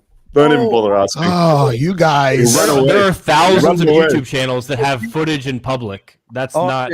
But that's not. Wait, I want to. That's not the game. Y'all niggas Okay, chasing hold women. on. Let me make this point. Thing you guys There is a hierarchy of no evidence. objective metrics There's a to look hierarchy for. of evidence in science, and the highest form of evidence is like just demonstrating objective proof, having other studies confirm that. Like if you can go out and show that in objective video and audio, wouldn't that be a better point for your Okay, your so side? Austin, tell me, so Austin, check this out. So Austin, check this out. I go out, I take a camera out tomorrow. I show me walking up to women, making out, getting their numbers. Show What us is the that? results you get? Because at the end of the day, if it's Austin, Marcus and I they're and all Michael and Austin, Alex, we they're all have paid proof, actors. How do you and we know? have our How do you know they're not strategy. paid actors? If Austin, you how have do you your know they're own not paid strategy, actors? but How do then we there's know no you're not just proof? fucking a How bunch of do fat you know? How do you know they're not paid actors, Austin? How do we know you're not just fucking a bunch of fat chicks? Alex, it's but How do I know you're not fucking a bunch of fat chicks? Exactly. You don't know. Well, You don't know. Okay, so what are we talking about then? There's degrees of probability. You're Hang saying on, that is like he- you almost. I'm sorry, say sorry. It's like a badge of honor. Is he that you claiming have that no Austin is proof of paying concept. actresses? No, I'm asking Austin, how do I know that he's not paying actresses? And how would he know I'm not paying actresses if we did it in field? How? You can approach I mean, I guess at the end Is of the that day, your you can claim? tell.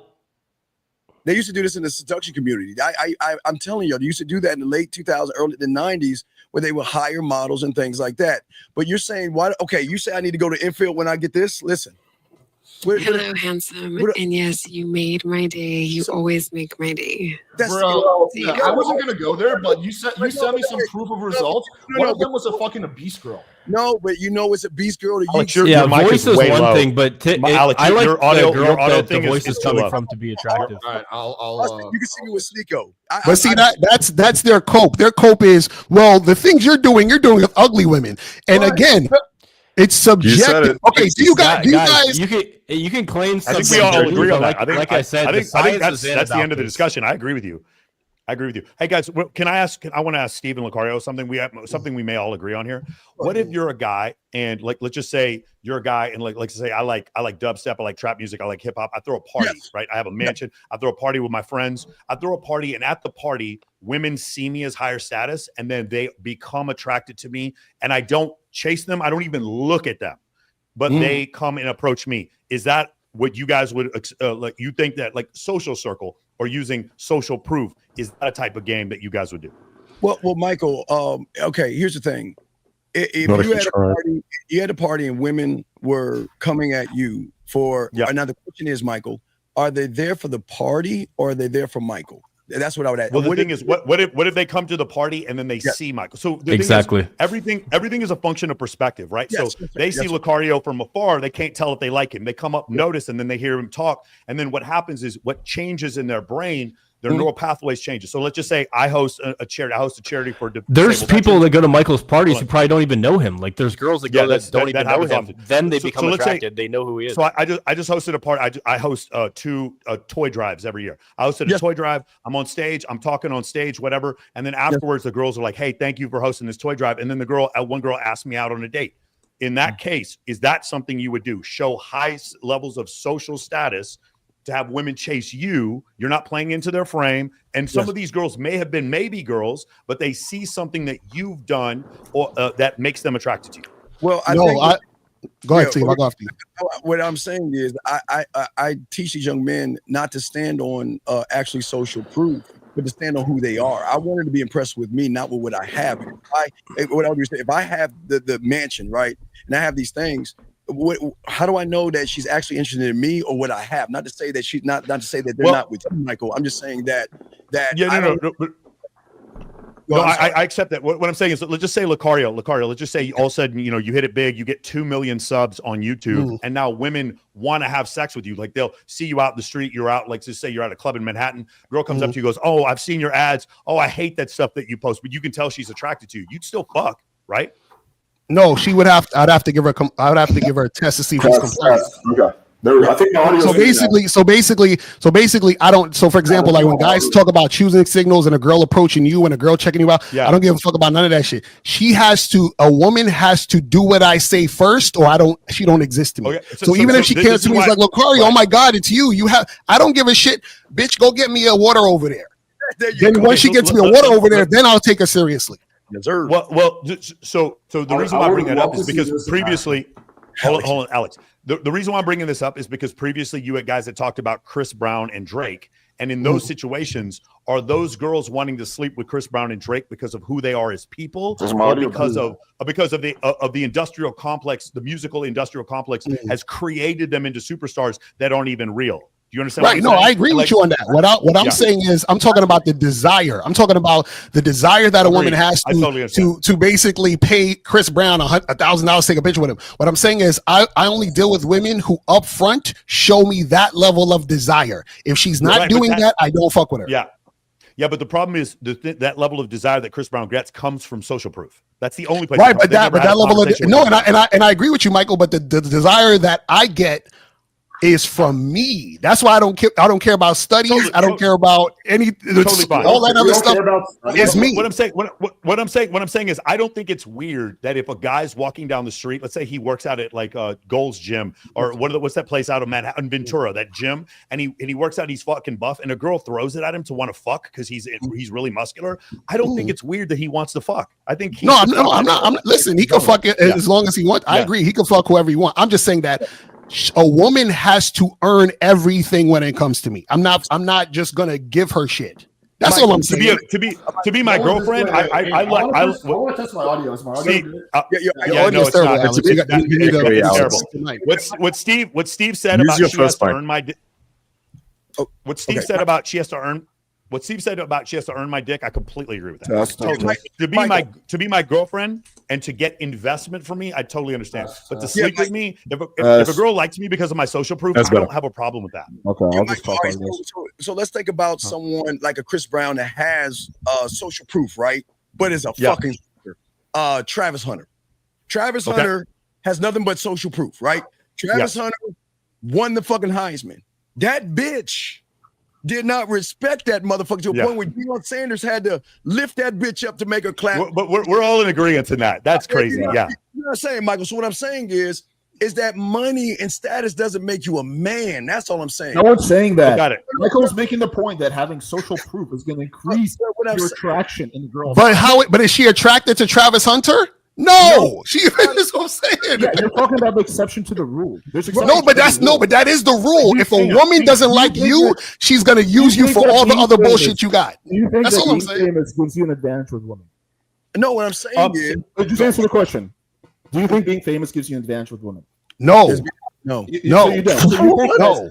So you think that we take Tom Brady? When you guys walk to a bar and you both approach 10 girls, you think you're going to have a similar success rate? Tom Brady, whose wife cheated on him with the I'm not talking about his wife. You think fame really? So wait, Alex, what's the advantage? Let's talk about what the advantage is. What's the advantage?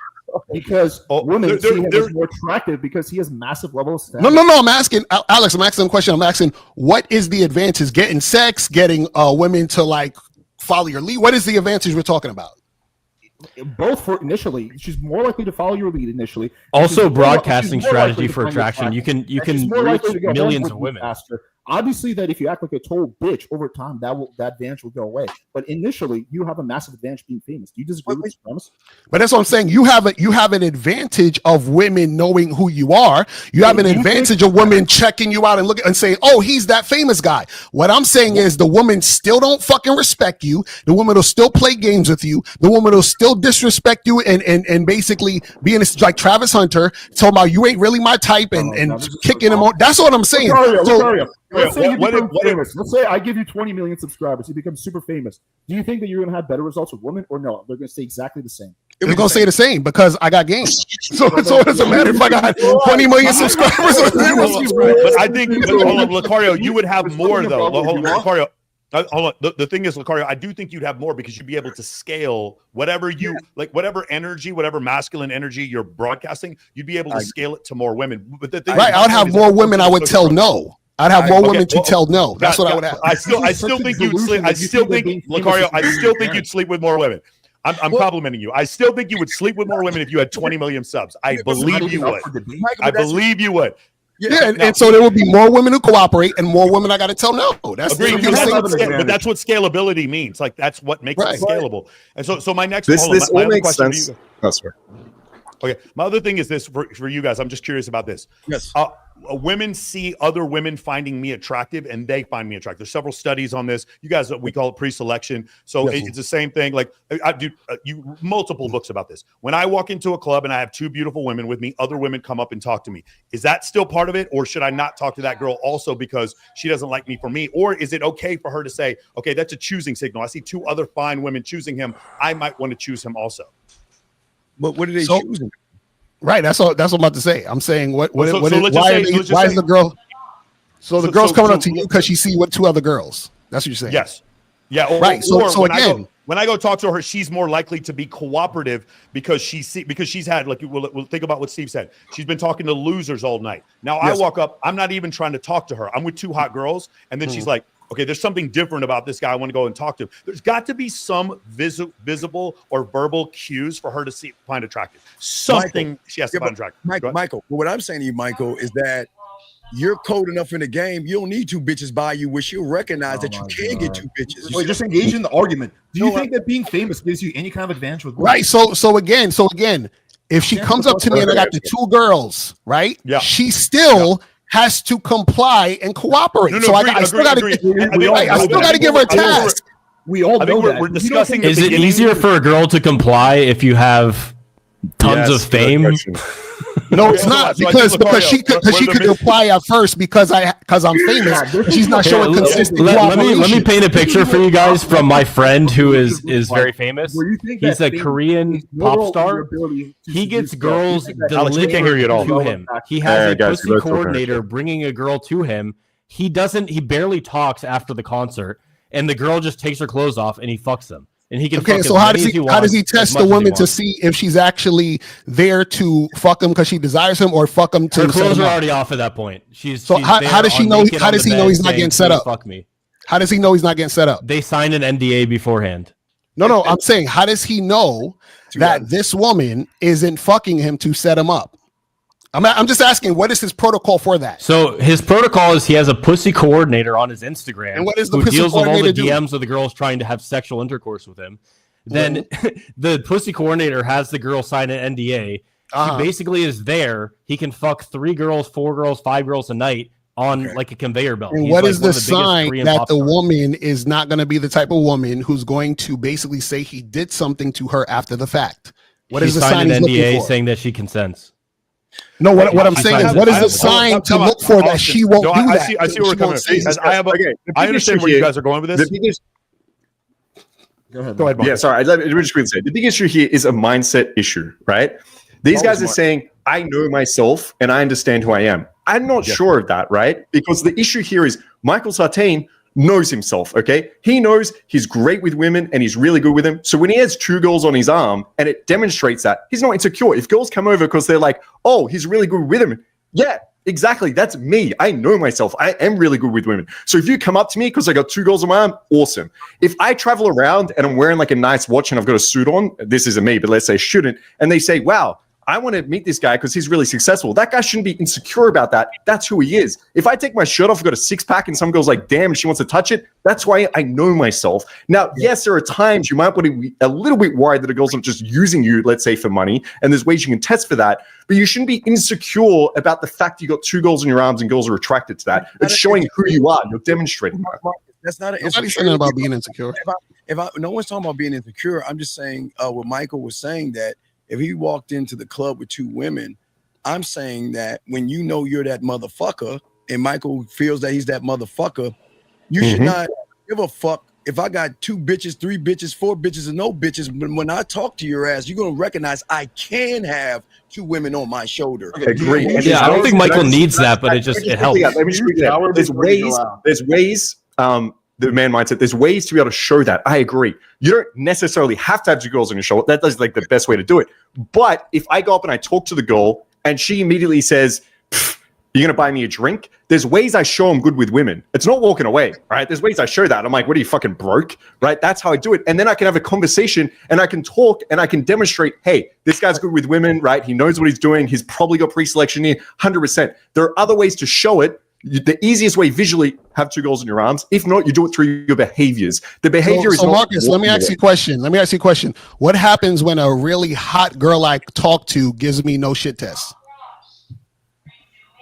If she gives you no shit tests. She gives me no shit test. She's hot as fuck. She gives me no shit test. That's awesome. Okay, so what you do, no, it's a good question. So if you're in interaction with a girl and I've showed these behaviors and now she's like in 5 minutes, she's like, damn, this guy is actually amazing and I don't really need a test. And this guy's really cool. Now, it's more rare. Girls that are actually that hot will probably test. But if you have a girl that doesn't, then what you want to do is reward the compliance. If she's chasing you, you reward that a little bit, and then you leave room for her to chase, and then you want to test. If she's not giving fucking any tests, I'm probably concerned. I'm like, hang on, is there something wrong with her? Why are you concerned? How come you can't just say, I'm that dude, I'm Marcus? She shouldn't be giving me no shit test. She should recognize that I'm that guy. Well, how come Marcus, how come you don't see yourself as that dude?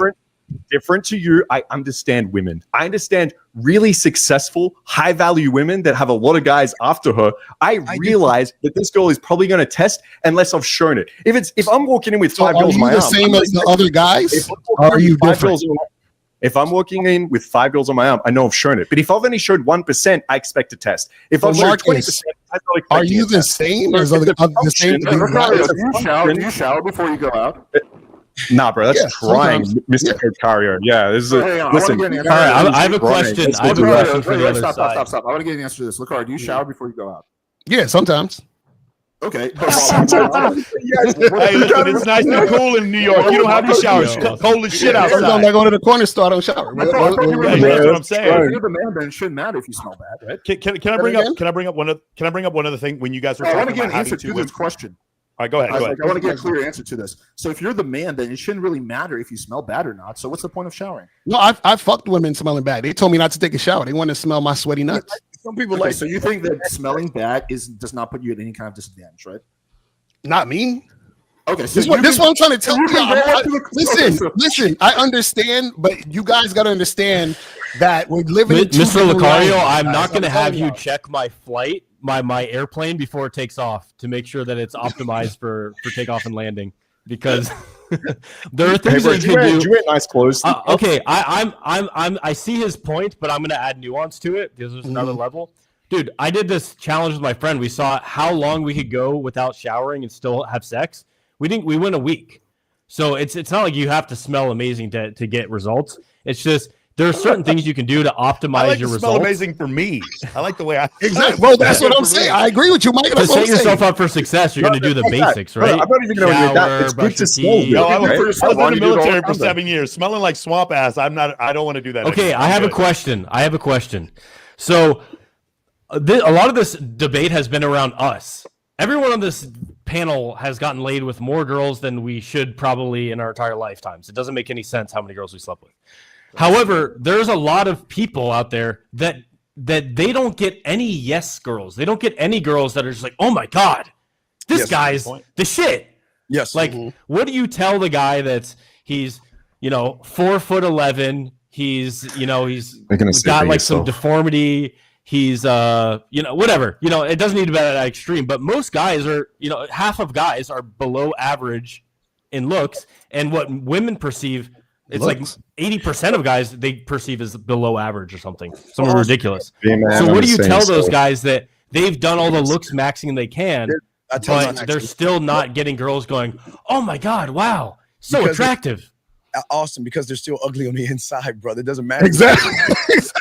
Okay, let's say they have really good inner game. Let's say that they've gone to all the meditation retreats, they've done the shamanic de-armoring, they've gone to Tony Robbins, they got their mind right, they believe in themselves, they love themselves. Then they would get women. Still go out, and girls are not responding to them, going, "Oh Austin, my that's God, an oxymoron. I have primal That's lust for you oxymoron. It's right not gonna now. happen. I need to rip your clothes off in the No, first 5 minutes." Austin, that's not. What do how you it tell those works. guys? Austin, Which that's is not the vast how- majority of men on planet Earth. Scam that people do, not you guys. I'm saying people will do that to make them think that if you do this, you're going to get that, and it doesn't work that way.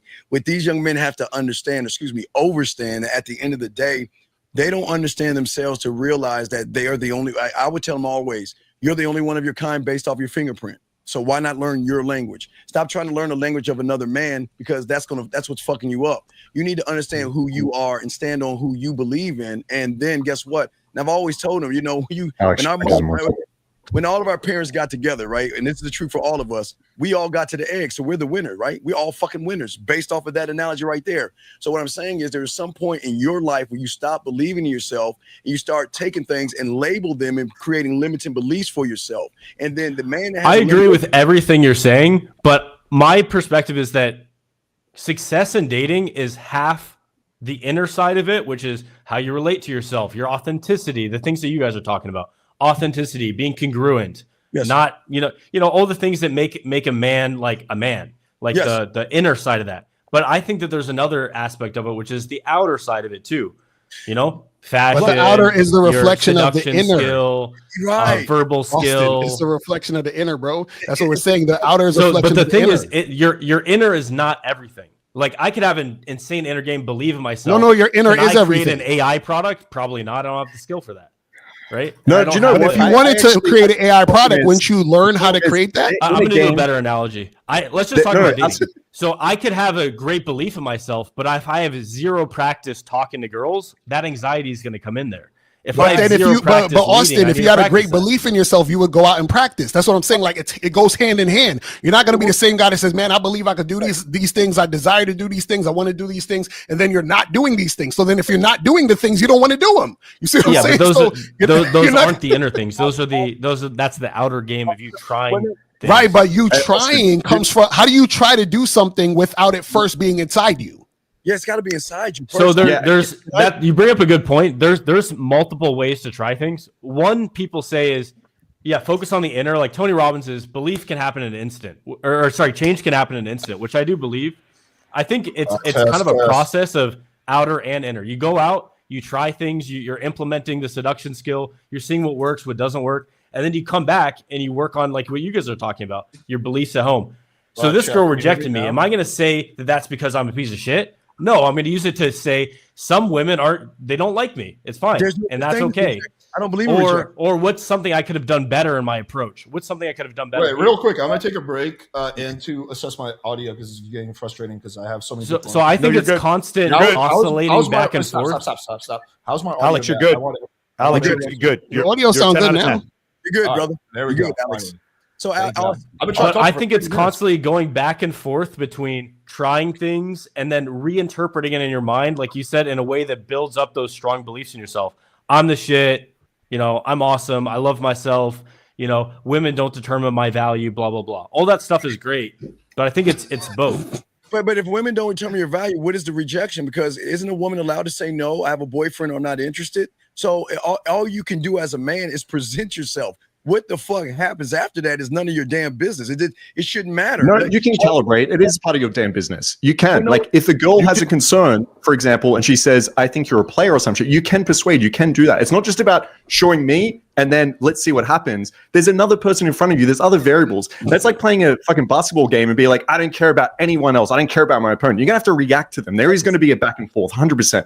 The issue here is a mindset problem, but you have the problem, right? So you guys are let me going ask you. to get a rejection, and that's what the problem is. So if she says you're a player, hold on, Marcus, if she says you're a player, how do you know if she's, how do you know she's saying that to you because she actually thinks you're a player, or she's saying that because she wants to siphon more attention from you? Exactly. siphon more attention from you? Yeah, she wants more attention. And assume every girl is So wait, hold on. This is what I'm saying. How do you know this woman isn't an attention whore trying to get more attention from you by telling you you're a player? I don't know. You got to prove yourself. You can do How do I know you're not compliance just playing? tests. It's not one or the other.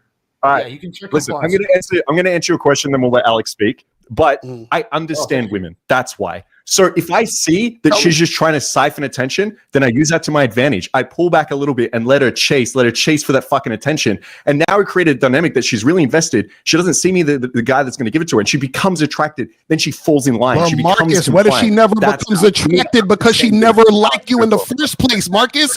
What if she never becomes attracted? She's not attracted to you at all, and she's just playing with you.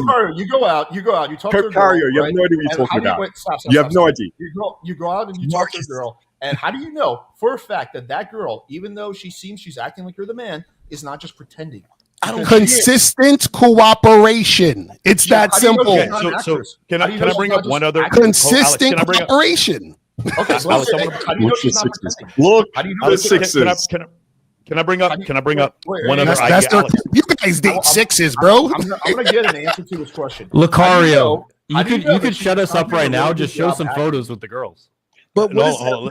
Oh my God, y'all Before we go there, Sorry, well, I'm trying. You may speak Alex, louder. I'm legitimately. My audio I'm shit literally. again. I'm not trying to. My audio is Guys, shit. listen. I'm not trying to debate. I'm trying to understand like one of these other ideas. So Shaq, one of can you the hear my issues audio? is, yeah, okay, Lucario, Steve. One of the things is about 5.9% of the population suffers from borderline personality disorder. I don't know if you guys know what that is. It's like a lot of times girls will have these extreme manic episodes, and it can develop later in life. Schizophrenia often can develop in late 20s, early 30s. You can have a situation with about 4.5% of the population are sociopaths, and something like, I want to say 3% of the population are NPD. And I'm just curious, like, you can still have a situation where you have a girl who shows you ultimate cooperation, but then can still flip on you, because a lot of these mental disorders, especially with BPD, are more prevalent in females than they are in males. And what I'm saying is, like, you can still get hemmed up with a grape charge, even though you see what happened. You see what happened with the make-believe shit with, Amber Heard was crazy. Fucking, what's her face? Lauren Lindsay Hill, and the situation that happened with, I can't remember the third one. Jonah Hill. Yeah. Well, check it out, Michael. Great question. So let's look at the building of Michael. You're the CEO. You're the CFO. You're the fucking owner of that building. If that fucking woman is flipping out on you, we give it a, hey, you're gonna get that warning shot. If you continue this behavior, I'm letting your ass go. Do you understand? I mean, that's right. Okay. If she flips out again, she's gone. It's that simple. I think we all agree on that. The problem is, like, I just don't know that ultimate cooperation in the beginning always mean people just change. There's studies that show that and Michael, I agree with you. Yes. I agree with you. They do change. So when they change, I get rid of them. So that's why I keep saying consistent cooperation. That's why I tell guys, do not make a woman your girl until she's been vetted for at least a year. So there needs to be consistent cooperation. Locario, hang on. How do you know that the girl, you said constant cooperation? How do you know that she's not just pretending? How do you know for a fact? Because you can't pretend for too long. So what happens is, this is why I say consistent cooperation. Yeah, but I'm not talking about too long. Let's say like this girl is actually trying to get you to catch a case. Like she's trying to set you up.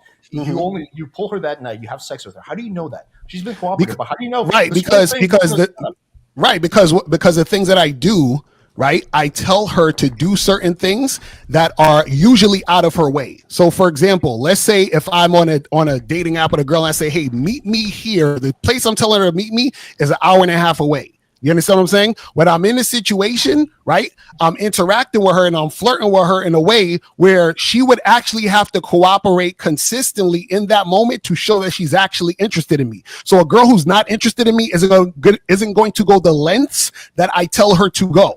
That's what I'm trying to say. So I test the woman. I don't let women test me. I test the women. Let's say she's just trying to set you up. So she's watched your YouTube videos. She knows who you are. She's watched all your YouTube videos. She knows how you operate. So she's like, I'm going to give him compliance so that after he fucks me, I can set him up. How do you know that's not happening? But Alex, I understand Alex, you bring that up. It's cool. But Alex, this is why we try to tell these young men that don't give your dick away to every bitch until she's proven. And I'm not, again, like I say, Alex, a woman can flip on you. That's the truth. We don't know, and you know what? Women will flip. I'll use Mike. You don't know for sure. I'm gonna use Michael.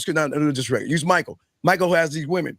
One of those bitches one day is gonna be like, Michael, why aren't you spending time with me? Why are you spending time with her? Michael, I don't like that. Why are you treating me this way? So guess what? She's gonna start to show you light behaviors of some shit that's about to go down. Where Michael's gonna start to recognize, you know what? Now I gotta let this bitch go because I can see the future. Because if I keep her on my program and running with me, Alex, she gonna fuck everything up. So we gotta learn as a man. You guys just keep changing the analogy. I want you to engage in the analogy that I'm giving. Okay, so Alex, I'm telling you. So Alex, didn't you say hot girls? The question that I didn't ask. Let me just pose the question again. Try to pay attention to what I'm saying and engage in this analogy. Don't move the goalpost. Don't change the rules of the analogy. Go ahead. The analogy is this, right? There's a girl who's watched all your videos, right? She knows how you operate. So she's going to pretend to give you compliance, and you fuck her on the first night, especially since you guys like to fuck fast. So you fuck her in the first night, maybe within the first 5 minutes, right? She passes all your fucking games. She is instantly compliant every step of the way. How do you know for a fact that she's not trying to set you up? Okay, perfect. So I'm gonna go with what Alex told me. Alex told me that hot chicks are harder to get. So no, I'm answering the question. Check this out. No, I'm answering the question, Alex. Check this out. Remember, hot chicks are harder to get. So if I get a woman to comply and she's this hot girl, she must really like me to be complying without any shit test, correct? So now when I tell, just answer the question. That's the question. I'm answering the question, Alex. Remember, I'm answering the question. You're going on a monologue about something. Alex, I'm answering the question. Let me answer the question. I'm telling you, I'm answering the question. Answer the question. Don't change the analogy. Don't go on a straw man. Alex, I'm trying to answer the question. It's what I'm saying is answer the question. Go ahead. Okay, Alex. What I'm saying is so when I match with the girl on Tinder, right? I tell this woman to meet me at the bar, right? She's giving me no shit test and she's hot as fuck. So what does that tell us? That tells us she must be really into me because hot women don't just come through. They got to give you a bunch of shit tests right now. I'm answering the question, Alex. I'm answering the question now. Now, hold on. Now she comes through. Alex, now she comes through. You understand what I'm saying? We're at the bar, right?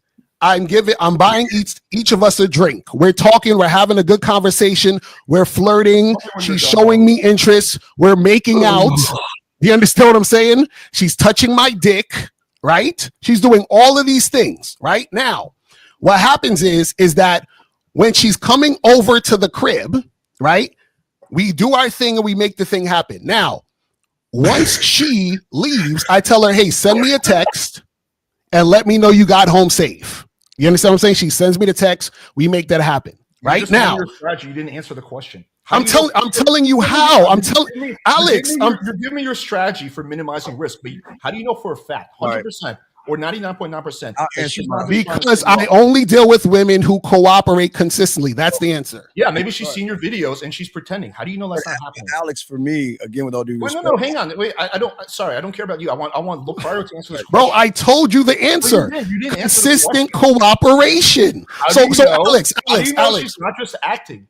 Because I can tell when a woman's acting and I can tell when a woman's not. Because I've done this a million fucking times. I've had sex with hundreds of women. I've dated thousands of women. So I can tell the difference between a woman who's pretending and who's not. And I can tell the difference because a woman who's pretending and a woman who's not, a woman who's pretending will show uncooperative behavior at a certain point when you're giving her compliance tests to go through on a consistent basis. I don't understand why this is so hard to understand. No, because you just answered the question. You danced around it for 10 minutes. Generally, you are correct. But the point I'm trying to make is is that there's still a tiny amount of risk when you even if the girl gives you constant compliance, you don't know for a fact that she's not trying to set you up. So the reason I'm making this point is because you give Austin so much shit for his promoter friend. Like, oh, how do you know for a fact? Well, you don't know for a fact. You don't 100%. You can increase your level of conviction. You can increase the likelihood of nothing bad happening, but you don't know 100%. You don't know for sure.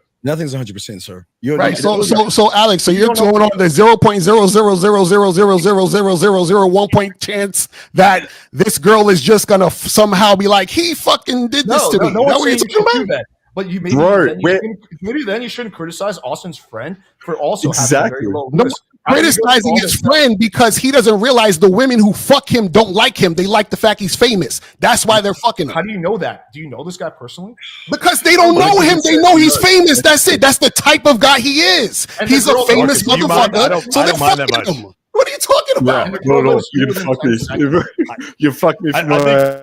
You guys actually, we can see that point.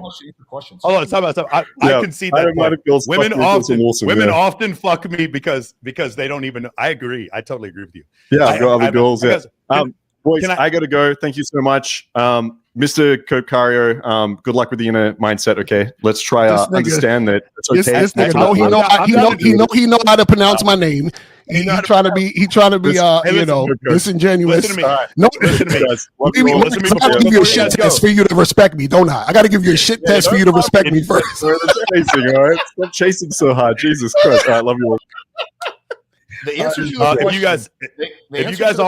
is that you have a certain strategy you use that significantly decreases the likelihood of you being set up. Right? That's fine. And there's a certain amount of risk level that is acceptable to you, which is 0.01%, like you said. So then why don't you apply the same mindset to Austin's friend, who's because his is a higher chance they're going to do that. That's what I'm saying. Because he's a mark. He don't got no game. That's what I'm going to tell you. His friend ain't got no game. Signed an NDA. You guys are not getting NDAs. But Alex, you're again. You thinking everybody that has game is trying to fuck women the first time. What does she deserve? Again, Alex, I get it. I understand a lot of young men want to fuck. I get it. But in order to preventative maintenance, Alex, is that stop trying to manipulate a woman to fuck the first night by telling her a bunch of bullshit, and maybe you won't piss her off. And here we have another straw man. What percentage of girls do you fuck on the first night? Just a ballpark. What percentage? I don't fuck on the first night. Just ballpark. Just give me a general ballpark. Half, 1/3, 2/3, 3/4. I'll be honest with you. I don't fuck on the first night. I'm dead ass serious. I don't fuck on the first night. So you do for the last 10 years. You haven't fucked a girl on the first night. I've had a lot of one night stands back in the day, but I don't fuck on the first night because I don't see why I'm going to run behind a bitch. I'm not going to fuck. Look, why would I fuck? What if she throws herself at you? What if she's super compliant? Okay, they are okay, Alex. I have tons of women throwing pussy at us, because we always talk about the same thing. We're artists, so we have women giving us pussy pictures, ass pictures, titty pictures. Just because she wants to fuck me doesn't mean she's worth my dick. No one's saying that. But you have a really hot girl, perfect 10, who wants to fuck you on the first night. She's passing every single one of your compliance tests. She's being super duper cooperative. You will not fuck her? Every woman that's on my program is a 10 to me because they earned it. They didn't get it by handing it. I don't hand that to you. You got to earn that. That's the misconception. I don't know why you guys can't. Also, Alex, okay, let me ask you a question. Hang on. I don't want you to answer the question for him. I'm asking you a question to answer. Okay, once again answer from you guys, I'll happily answer your questions. Okay, there's a question for Dean. So you will not. You have a perfect 10. You find her really attractive. She has all the curves that you like, and she's super cooperative. And she throws herself at you, and she passes every single one of your cooperation tests. You will not fuck her on the first night.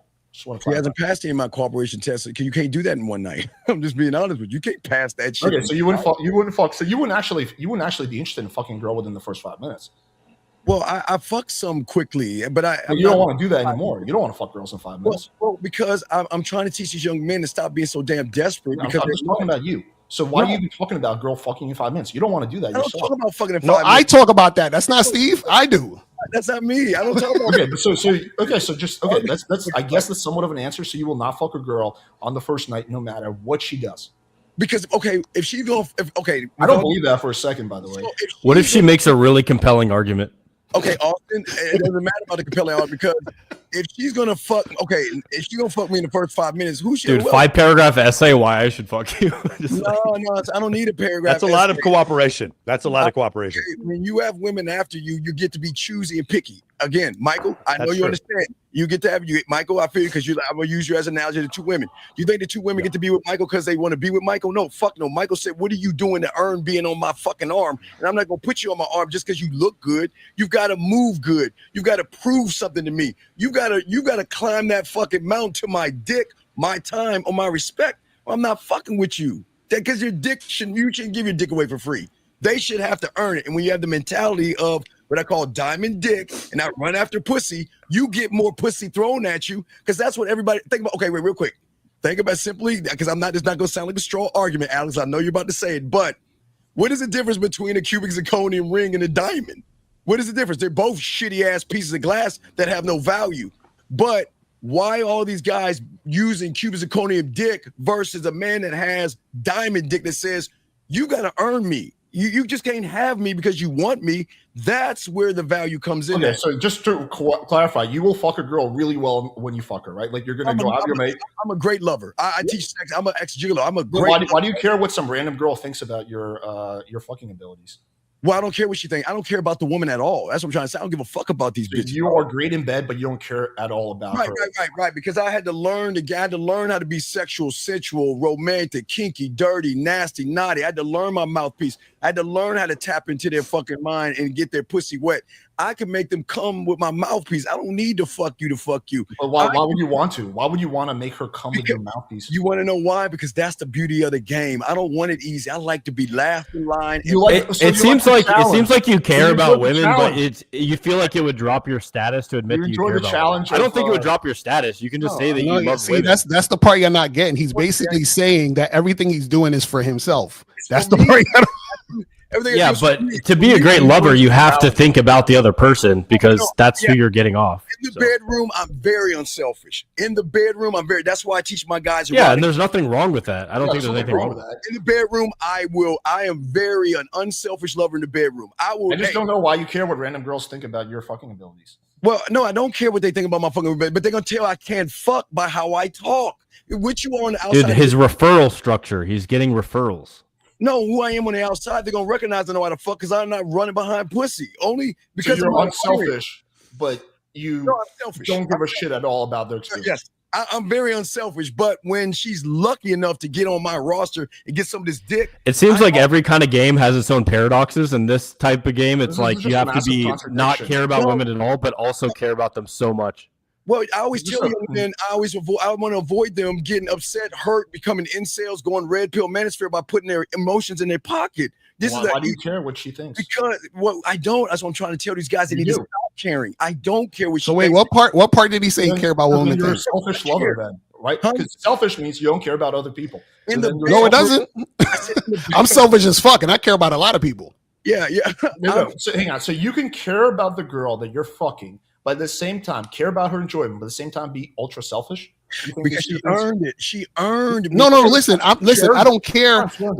Listen, I don't care about how she's feeling, but I know she's gonna be feeling because she's fucking me. Does that make sense? You only care about yourself. You only care about yes. And so I care about me. But what happens is she's dealing with me. Yeah, that's what. This is level 3. This is level 3 of consciousness. You can just pull up definitions here. The ego. What you're describing is being a selfish lover. I don't understand how you guys don't see the contradiction here. No, Alex, it's not a contradiction. As a great lover, I know how to make her pussy purr. And why Alex, do you care? Because you want to know why? Because when I'm one-on-one with her, I don't need to penetrate her pussy to make her give the pussy up to me. But no, I'm telling you, Alex, you can see this is going over your head, Alex, because I know how to not going over my head. Just a massive contradiction here. So Alex, check this out. So level 3 of consciousness is within the egocentric consciousness level. It's not about that's the ego. The power. So Alex, check this out. If Drake is hold on, check this out. If Drake is performing a concert and he says to somebody he randomly met, he's like, "Hey, yo, you could stand behind me behind the curtain and watch me perform." He don't give a fuck about if they enjoying themselves or not. But the thing is, most likely that person's going to enjoy themselves because they like watching Drake. So he's not doing it for them. He's being selfish by being on the stage, performing how he performs, and the person gets to experience Drake by being in that position. So then you are selfish in bed. Right? Yes, I agree. That's what I said. I'm selfish. What I'm saying is the woman is going to experience a certain experience fucking with me. That's what I'm trying to say. Okay, so you are selfish. So why is Dean not selfish? What is different between you two? As an ex-gigolo, what I learned is that it's not women don't hire you because of fucking. They hire you because of the connections. See, you're asking a question, but you can't accept the answer. I'm just being dead ass. You guys don't like to answer questions. I'm a great lover, dog, and that's the bottom line. I'm a great. You're selfish, right? In bed. Yes, and fucking right. You got to earn my dick. Okay, so because before 5 minutes ago you said you're not selfish. No. He said that. See, you're not listening. He said he's selfish, right? Because he doesn't give a fuck about what the woman is doing, but because he is him and he knows how to do what he does, she gets to experience that thing. Her experiencing that thing, he don't give a shit about her experiencing it. She just experiences as a result of her fucking with him. That's fine. You can play this back. 3 minutes ago, you said he's not a selfish lover. She's got to find Frodo. She's got to find Frodo and Bilbo Baggins and go.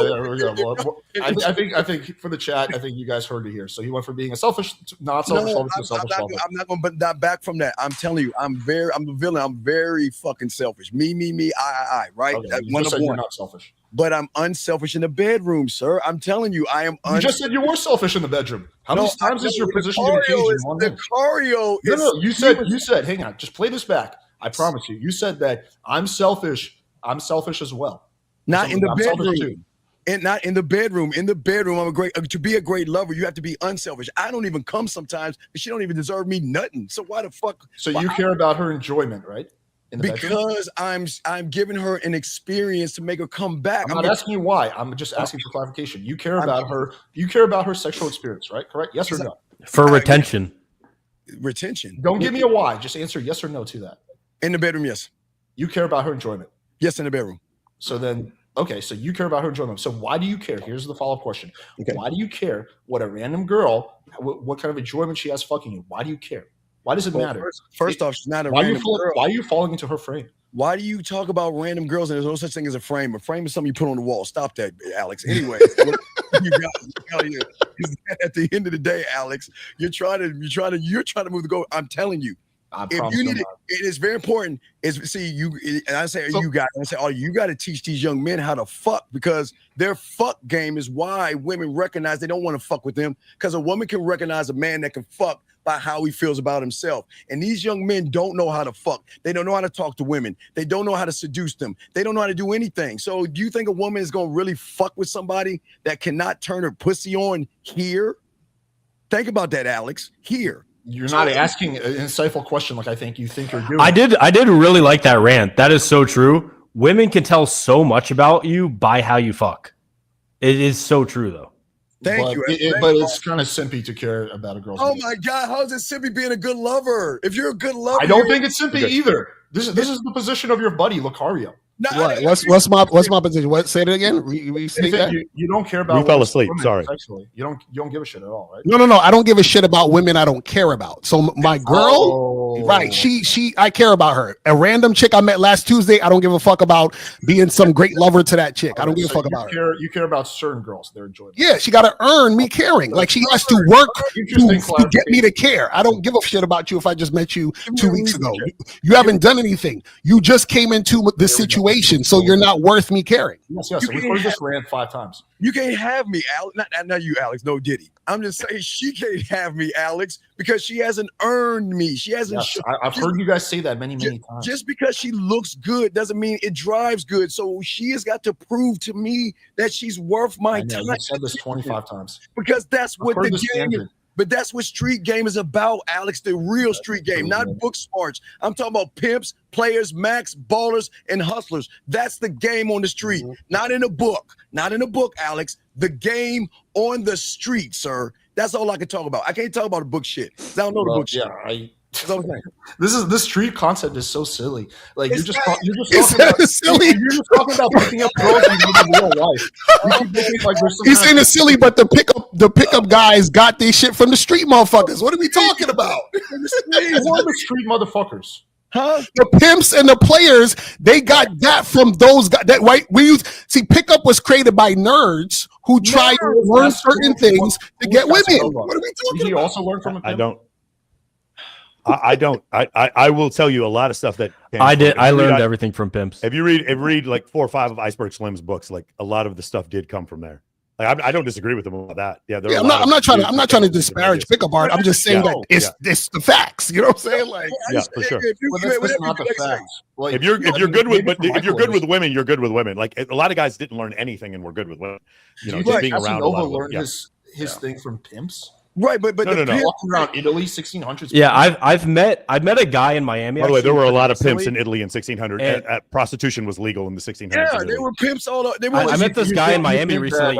He didn't know anything about pickup theory. He didn't know anything about pimp theory or like the Iceberg Slim stuff. He never read any of that. He literally just thought if I approach a girl every day, I'll probably get good at it. And he got insanely good. And I started talking to this guy. He has the exact same concepts as we do in the seduction community.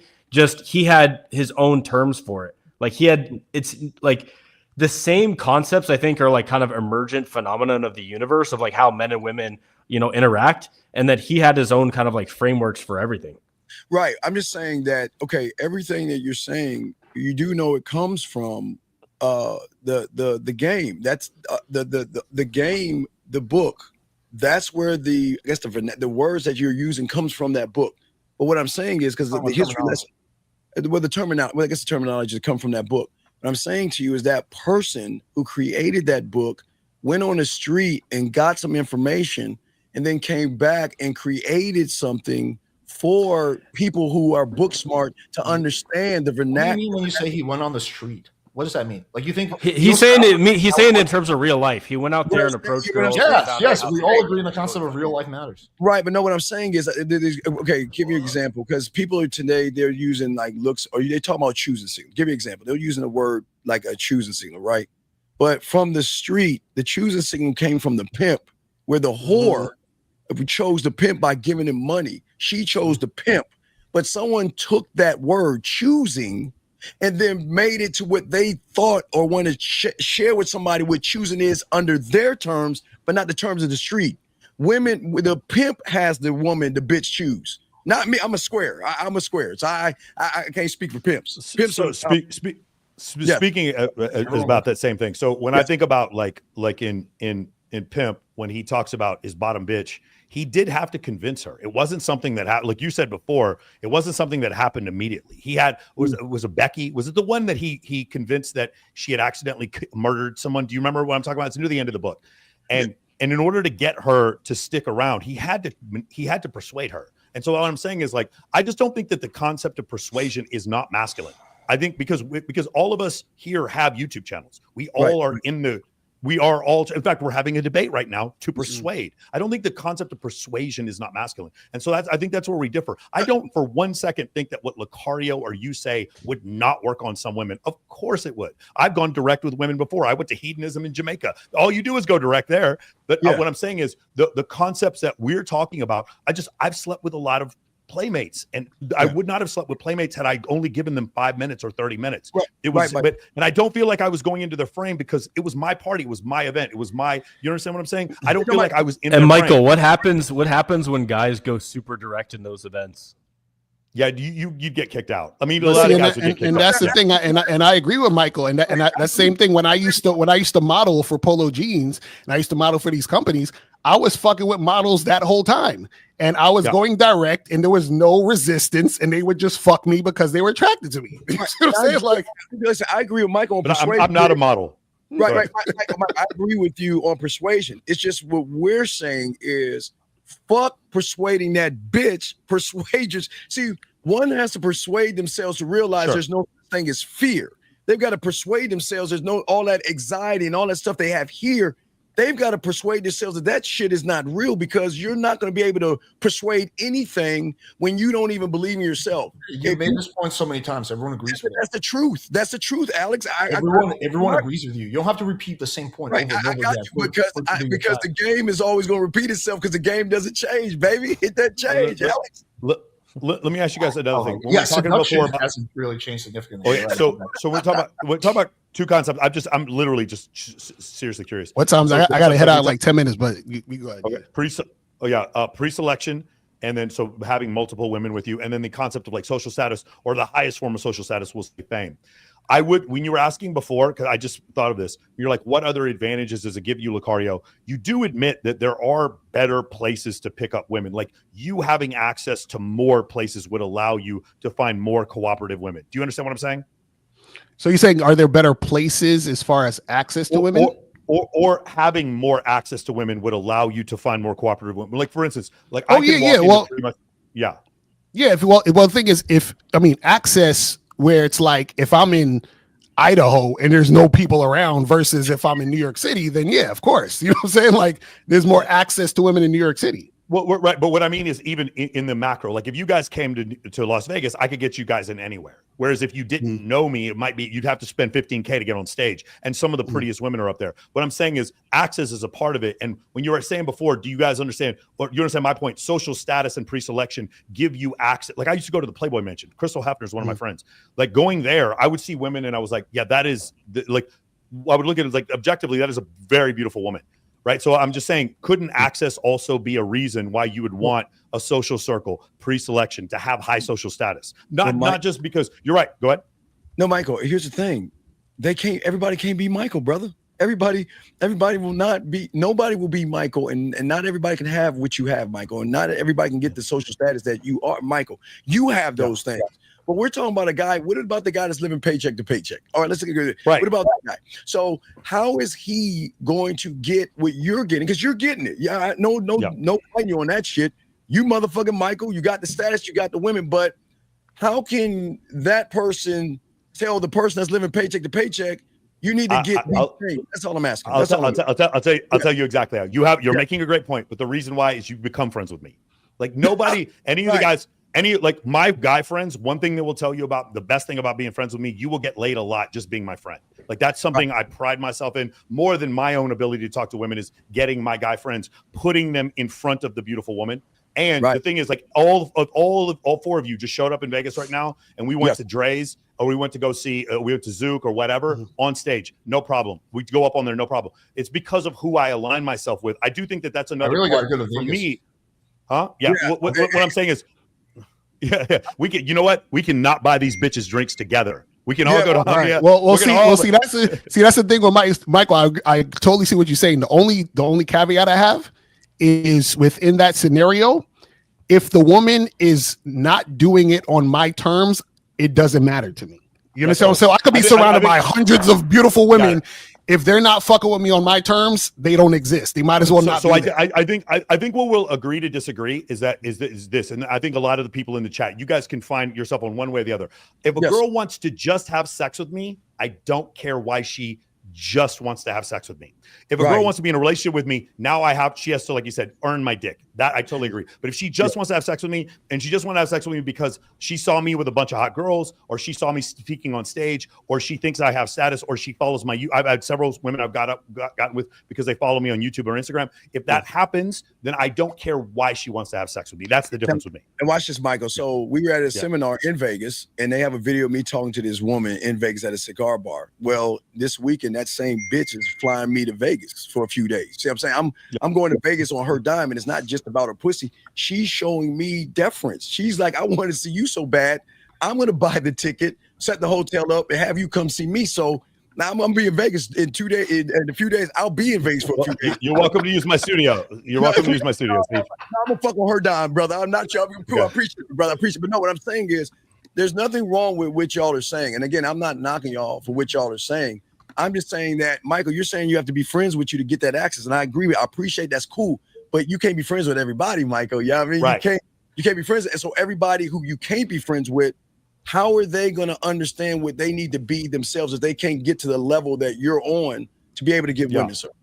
I do think you can improve it. I think everyone can improve it. I tried this in San Antonio, Texas, Wichita, Kansas, and Warner Robins, Georgia. There is a big fish in the small pond, even in those places. And one of the things I do like about like what you're talking about Idaho, in Idaho, if there is no scene, you make a scene. I would just rather be in charge wherever I go, like LeBron when he goes to the Heat, I'm taking my talents to South Beach. Wherever I go, I want the best party to be there. Wherever I go, I want the girls to follow. And so that's what I try to teach. And but the thing is where I agree with you guys is I don't chase either. Like I never hit on girls, period. Either one way or the other.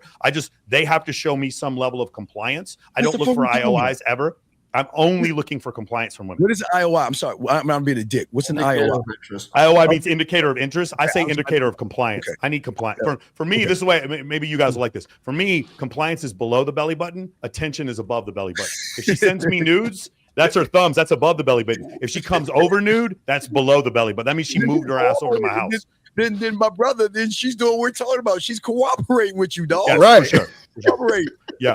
Alex, she's cooperating with Michael. And that's why Michael's. We all like cooperation. Here's the difference that I don't know if you guys are seeing or not. The difference is in the mindset and approach is that, like, if you approach a girl and she's very attractive and she's not giving you 100% cooperation within the first 30 seconds, it seems like you guys will just bounce. Versus, I'm gonna bounce. I'm gone. Versus me and Austin, gone. if we're getting like 80% cooperation, but the girls may be teasing or being playful, we'll just probably hang in there for another 5 minutes and see if we can basically, if she changes her mind and she starts becoming cooperation. But what's so special about this woman? Operate under the assumption that because we are attractive in and outside, that by talking to a girl and interacting with her over time, she will become attracted more and more. Alex, if you're an attractive guy, you're saying I'm the shit, I'm the opportunity. And if you don't want to, what do you think attractive people do? Do you think attractive people stay around and beg? Fuck no. See, this is why it's so frustrating, because you guys just straw man nonstop. No one's talking about begging. What I'm saying is, what's so special about that girl when you could just go find another girl who's just as hot as her or hotter, who's going to cooperate? Well, let's see. Maybe because it took you. Maybe because you just approached her, right? And it took you. 30 and you're a random seconds. stranger. So you might as well just spend another 30 seconds versus insta walk away, insta like rage quit from every single girl who doesn't give you 100% cooperation. But rather than going back in this circle over and over again, I have a question for you guys. Yes. I enjoy the game. Very much. I like going to very loud social situations and talking louder than the music. I like getting girls I'm not supposed to get to come home with me. I like going to parties I'm not supposed to get into. That's what I enjoy. Do you guys ever feel that way? Like you're taking the one you're not supposed to get? Do you understand what I'm saying? But what does that mean? You're not supposed to get her. What does that mean? Well, what I mean is not because of your attraction or her, but like society. She has a man. There's dudes trying to protect her. Dudes are haters. She's in the VIP. You're not supposed. There's a rope, security guards. You guys don't see. For me, I like beating Madden on all Madden. You guys don't like any difficulty when it comes to that. Do you understand what I'm asking? I don't want no difficulty. I want all 100% straight. Like if see, this is the thing. The reason why I don't want any difficulty is because I don't give a shit enough about women like that for it to be difficult. Meaning, like, it's kind of like you go to McDonald's, you order number 2 with a large fries, right? If I went to McDonald's, you see what I'm saying? Like, I don't need them to ask me 10 questions before I can place an order. You paying money for a good or service compared to you going up to a random stranger. You think that's a good analogy right there? No, what I'm saying is that I'm only dealing with. Do you think that's a good analogy? No, I think it is a good analogy. What I'm saying is that I'm not going to be in a situation where I'm dealing with somebody, right, who is not showing cooperation, because it's a waste of my time. I don't like. Why would I want to do something difficult when I can do something that's easy? Let me just ask. Let me reframe this. Someone versus you going up to a stranger. Like, you think those are kind of on the same level? Say that again. Yeah. Wait, you could say someone behind the curtain and the stranger. Yeah, the bitch is the same. You want to know why? Okay, so you think it's the same level, paying money to a company, right, or paying money for a service. It's the same level of expected, let's just say involvement, or in terms of like the social levels. You think that's the same thing as a guy paying money for McDonald's? Like, this is really what you guys? No, Alex. I'm saying does McDonald's want your money or not? Yeah, of course. Okay, so if they want my money and I want the food, isn't that an equal exchange where we're aligned? They want your money more than you want their food, because you can. No. I want the food. They want the money. So it's an equal exchange, and we're aligned. So if I am interested in talking to her and she's interested in talking to me, we're both aligned. That's what I'm saying. But Alice, what I'm saying is, get back to what Michael was saying without a straw argument. I don't give a fuck, Michael, if she's behind that line, that veil of thing, because I know all these bitches have low self-esteem, low self-worth, and they broken as fuck. And the prettier she is, she probably ain't shit anyway. So, I see what you're saying, and I've seen that with when they're more attractive, or they have more plastic surgery, or try more. They may have more. I guess what I'm asking is, have you guys ever been on like a sales call or something like that? It's just more satisfying when you get the guy that wasn't supposed, like, Locario, you were just going to agree to disagree here. I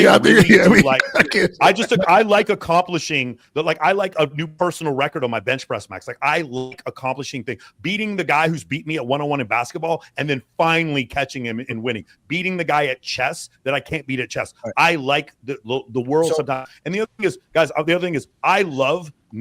enjoy when I'm talking to girls and I make them laugh their ass off till they're fucking pissing themselves. I enjoy doing that for me, though. It's not even it's effective game, but I do it for me. Do you understand? No, I get what you're saying. Michael, what's analogous to the McDonald's analogy is you paying a prostitute money. That's what's analogous. No, it's not. It's not about the paying. You're still talking about the paying. I'm talking about both parties wanting the same thing. Everyone. Oh my god, dude. Yeah. What I was saying. Let's go back to the hard thing, Steve. Yeah. What I was saying, Michael, I totally get what you're saying. For me, it's we used to get pussy so easily. We had to fucking play a rejection game. So we got rejected. Getting bitches is easy. So the thing is that at the end of the day, strong argument, Alex, at the end of the day, is that, like you say, Michael, I love when I meet a woman. I don't want to be first. I want to be last in line. If it's 1 million guys, I want to be 1 million one. Because you know why? Because I know at the end of the motherfucking day, it's kind of like, have you ever seen House of Cards? Have you ever seen House of Cards? Yeah, of course. Okay. Yeah. Great. Okay. So you remember Kevin Spacey? Where did he start? He started in the fucking crowd, right? But he knew that with his game, he was going to get into the presidency. He already knew the thing. So that's the same thing. It's kind of like the same analogy. I don't want it easy. I don't want women to give me that. What fun is it for a woman to want to give you pussy? It's not fun to me. I love the challenge because that allows me to evolve. That allows me to grow, and that allows me to challenge myself versus putting a ceiling over my head and say, just because you want to fuck him, I'm a fucker. No, I want to challenge myself. I agree with that. And the other thing is I also like disproving people who doubted me. And often that will be a woman who meets me the first time and she's just like, hey, you don't have the watch I like. You're not as tall as I like. You're not as whatever. It's like, you're the wrong color. I like disproving her and making, like, to me, and Locario, you'll disagree with me and we'll have to agree to disagree. I find that more satisfying when you want to know what Men of Action is. Men of Action specializes in getting girls who don't like you. And I know you guys would think that that's a waste of time, but for me, the girls who don't like you initially, those are some of the most fulfilling relationships I've ever had. Well, by the way, same thing with my friends. Same thing with my friends. When I first went to some of my closest friends in the world were guys I had fist fights with on the football team. The relationship grew. Like initially, she didn't like me. All the time, we see that the difference between love and hate is one molecule, right? So like sometimes she feels something, she hates you initially, and then it may change. There's a difficulty setting to that, and I just me, maybe I'm a masochist, but I appreciate that difficulty, and I like when it's hard sometimes. Yeah, what I'm saying to you is that again, I don't want a bitch. I don't give a fuck about if she likes me. She's gonna. Okay, let me give you an example, Marcus. So I can meet a woman and she knows, okay, well, you have somebody. I ain't gonna fuck with you. All right, I'm like, cool, do your thing. And they always come back because they miss the connection that we have of me making her smile, making her laugh, making her blush, making her think. So I leave such an impression on them, like the game, get them on a comeback. You can go, but as long as I'm honest with you, I'm not gonna manipulate you. I'm not gonna lie. I'm gonna tell you what the fuck is. No one believes it.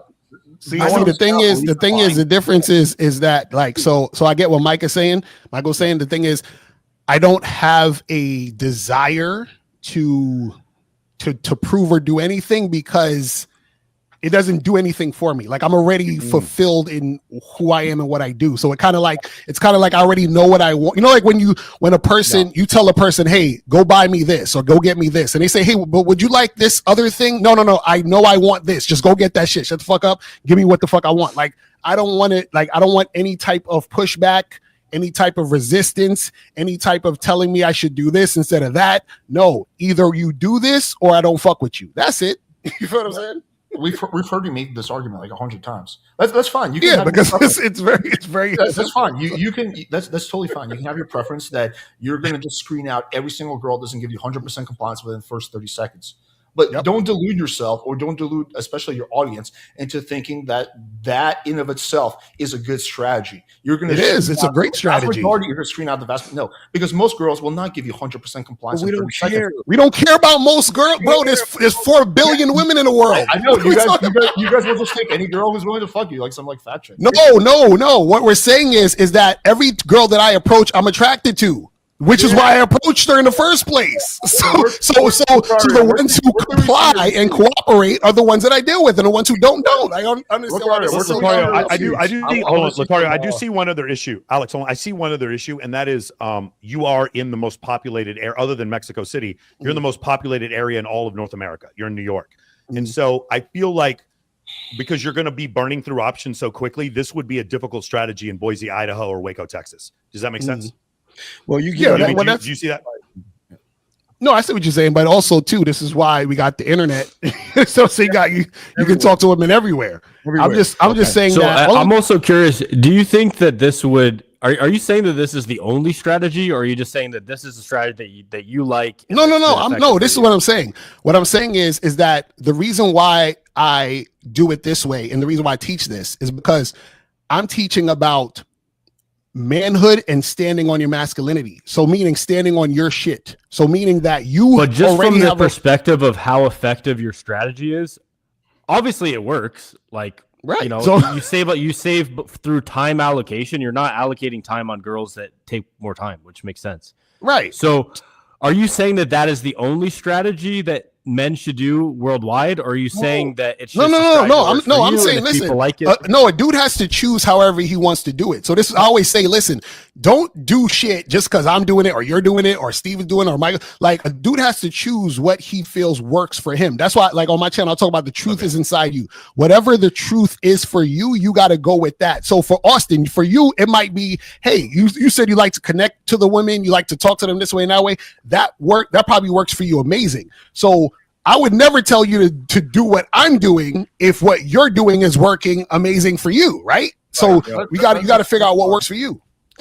Yeah, that makes sense because like this strategy works for you in New York, high volume. This strategy would not work in somewhere like Eastern Europe, like in Ukraine, where they like social death would happen to them if they like instantly, got attracted and like started sleeping with a guy, It's like I'm gonna be open-minded to your approach. Where can we see like some of your receipts? Okay. I wanted to say one other positive thing. This strategy does work. It's not like it doesn't work, because instead of spending time with the 9% of girls that don't, they're not immediately receptive, you're spending time on the girls that want to meet you the most. So you save a tremendous amount of time. So it definitely is one way that works, but I don't think it's the only way. And in fact, in my experience, because I'm not a model, I haven't been, no girl, like, unless I go to Asia, but like, like in North America, I get like 1% of girls when I open, they're just like, oh my God, you're so fucking attractive. Oh my God. Like less, like 1% or less. See, let me explain something. So the most girls that I sleep with are in that like maybe category where it's like, oh, they're like, hey, how's it going? They're like open to knowing about me, but they're not like immediately sold. Also, I don't, there are different ways. This is where my problem comes. This statement right here is where I have a problem, because people who train these trained ass monkeys to look at the messenger versus the message is where the problem comes in at, where motherfuckers saying, you got to prove what you like to me. We all like different things. So if I won't tell you, Alex, you won't believe this. We do this all the time. People say, show me your receipts. And then guess what happens, Austin? We show them a receipt. You know what they say? That's like women, because we have women calling our show. And we talk to the women, you know what they say? Oh, you paid her. That's not real. Women don't do that. And what I'm saying, I would never make that argument. But just where can guys see your receipts in general? Okay, so guys, if you want to see one of my receipts, go to Google and type in gadget hack wrench, and you'll see one of my receipts. She's kind of famous. I might know her. You can see my receipt. Gadget hack wrench. So right. GADGET hack wrench. HACKWRENCH. Hack wrench? Is that like a neighborhood in Brooklyn? TV character. Is there like this is her right here. Look at the picture. That's one of my receipts right here. Hack wrench. You know her. Why don't you guys actually answer the question? Where can people see your receipts? I'm gonna ask you a question. Don't ask me another question. Just answer this question. No, I'm asking. This is what y'all doing. Okay. I'm not saying y'all are doing this, but people who do this are the problem. You're teaching these young men that there's this thing, they need some social proof. I've got to prove I get bitches. No one's saying that. But this person asked you a question. Just answer the question. But I am answering the question. No, you're not. Where can people find your receipts? Why would a winner? Well, you can't. Well, that's the thing. You can't find my receipts because my receipts aren't online. Unless you go to my chat where my girlfriend's in every damn chat, every show. That's one receipt. But what I'm saying is that there are women who I fucked back in the day, or women that I've previously fucked who have husbands. So I'm not going to put them out there because I don't want them to divorce their husbands and see this shit. So a lot of it is discretion. So this is what going to be some level of discretion, but I'm sure there's some girls you fucked who don't have husbands. Business on the back like end. 0 receipts are available. But yeah, because I'm not putting out the women I'm fucking. That's what I'm trying to say. Like, what are you? This is real life. These are real people. Like, you see what I'm saying? You know, I posted like dozens upon dozens of receipts. Now, Alex, if you wanted to see something, you got to hit us on the back end. Maybe that's. Alex, if you want a receipt, this is the greatest receipt you can get known to man. Teach them something that the internet has never showed them. That's the fucking receipt. Not what a receipt is at all. Look, okay, so how about this? You'll send me your receipts, and I'll try to be objective. Alex, I'll try to be as objective as possible. I'll show you right. Hold on, I'll show you right now. I'm gonna send you something right now. What can you, Alex, show these young men that no one's ever seen before? That should be the receipt. You're supposed to be able to teach. Not a receipt. No, it is a receipt because you shouldn't regurgitate. You shouldn't regurgitate. I don't think redefining what evidence is gets rid of the need for that evidence. But no, because the evidence. So wait, so let me ask you a question. Do I need evidence? Do you need to show me a receipt to the Starbucks coffee you bought this morning? Here's my perspective on this. Well, is that receipt would be the you can. I think it's great to have your own perspective. You can have your opinion on anything, but I think if you're in this industry and you're trying to teach men, I think you should have some degree of proof of what you're talking about. Played it, dog. And if not you, from your students. Now, so let me ask a question. You can literally just ask your students, "Hey, send me some photos of the girls you're with," and then put them up. I have like 500 testimonials on my website. If you go to my page, you'll see all the receipts on the front. You'll see all the art. Matter of fact, when I do my shows, I wait 5 minutes. And I play the receipts of the bitches that's talking. Now, where can I find these receipts? Where should I go right now? Just go to the Man Mindsets on the front page, and you'll see the video. So, Michael, let me talk to you, Michael, because I think you understand what I'm saying. Michael, how many women that you had that had prestigious jobs that fuck you on the back end that says, you know what?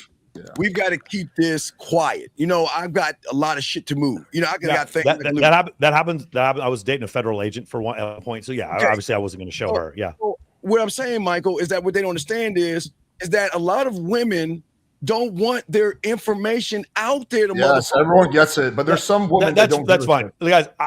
To be fair, like I understand what they're saying. By the way, here are the receipts that we're talking about. There's just voice memos. There's not a single photo of a girl. But Michael, he's still want Steve. He needs to see how they look because he needs to see if they're a perfect 10. No, because I don't actually believe you guys fuck hot girls. But Michael, not Michael, Alex. That's the point. We see guys with game don't have to prove it. So let's say for example, a guy says, "Listen." Let's say, for example, a guy says, but then again, it's less persuasive to your audience. No. Check this out. Let's say a guy says, hey, you know what? I'm not going to buy Locario's program because he doesn't show receipts. I don't give a shit. I'm still going to be me. I'm still going to teach. I'm still going to do what I do. And he's still going to be a guy who ain't got game. So it's no never mind off my back. I don't give a shit. I'm not here to prove to guys who don't have game. The source that's crazy, bro. Yeah. No. This is what I'm saying. How can I be a guy with game if I'm trying to prove myself to anybody? So what I think the problem is, Alex, let me say this. If you take any idea to its extreme, it becomes silly. So you're taking proving yourself to its extreme. There's a reasonable amount of proof that you should show to an audience or someone you're trying to show, hey man, this is how my method works. You know, if I'm a nutritionist, I'd say, hey, here's some of the results I've got from my clients. So testimonial isn't low value to show that you're getting people results. So Austin, when I coach people and they watch my videos and they take my coaching and they get what they want, isn't that proof? But also Austin, the proof is that testimonials are a form of proof, but we're asking for So that's what I'm saying. Just so if I'm teaching the guy and it's about the guy, they see you getting results. Well, but I mean, them seeing me get results won't help them. That's just like so Austin, them seeing me get results won't help them. It's not Austin. Them seeing me get results is not going to help them. That's like them saying. Do you know how many people write to me? They said, "I saw your video, it inspired me to get out there." Like that Bro, they don't care inspiration about is getting hard. They say the same shit for us. What are you talking about? And they don't have to see us gonna say with the this. chick. I heard you talking about stuff without seeing any results, and it really inspired me. Or, dude, I saw you with this German girl, and it was so attractive. Like she's so hot, and like it inspired me. Yeah, and because you're going at the level they're both at. things can inspire. I will say yes. You can inspire through stories, but you can also it's more persuasive if you see evidence. Austin, right? What they say, I don't need. I don't. Belief is overrated. I prefer evidence. Well, no, the evidence is showing them game, Austin. The evidence is showing them things that they showing is more. That's what I'm saying is that it's more persuasive to show through video than it is to just tell a story. Because anyone can tell a story. They're not going to do it, and that's totally fine. I will say this: I show as much evidence as anybody out there, and I consistently get people calling me a liar. So I totally understand. Mike, post your positive STI results. That's what you do, Michael. You win, you can't fucking win, Michael. That's what I'm saying. Right, because that's what I was going to ask. So, Austin, what happens when you show this proof and they say, Austin, that's bullshit? Nobody you paid for those girls. They don't even like me. When they see that I have every STD, it is clear. Yeah, that's actually, I would accept that. I would accept that. Disagree with the point that by having proof of concept, by having receipts, I do you increase the amount of people that buy your shit. Oh, Alex,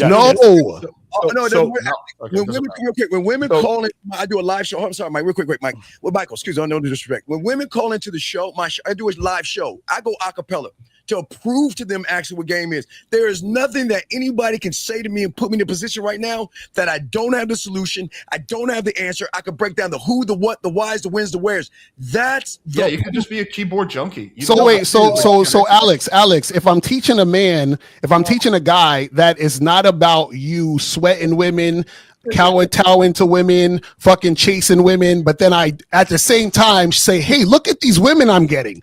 Aren't I being a hypocrite by trying to put women on a pedestal to show him, and then at the same time telling him to take women off the pedestal? How am I going to do that? Proving that you're not a fraud is not being a hypocrite. But that's what I'm saying. I don't have to prove that I'm a fraud if I know I'm not a fraud. Why would I have to prove that? I've been doing it. Want people to buy your shit?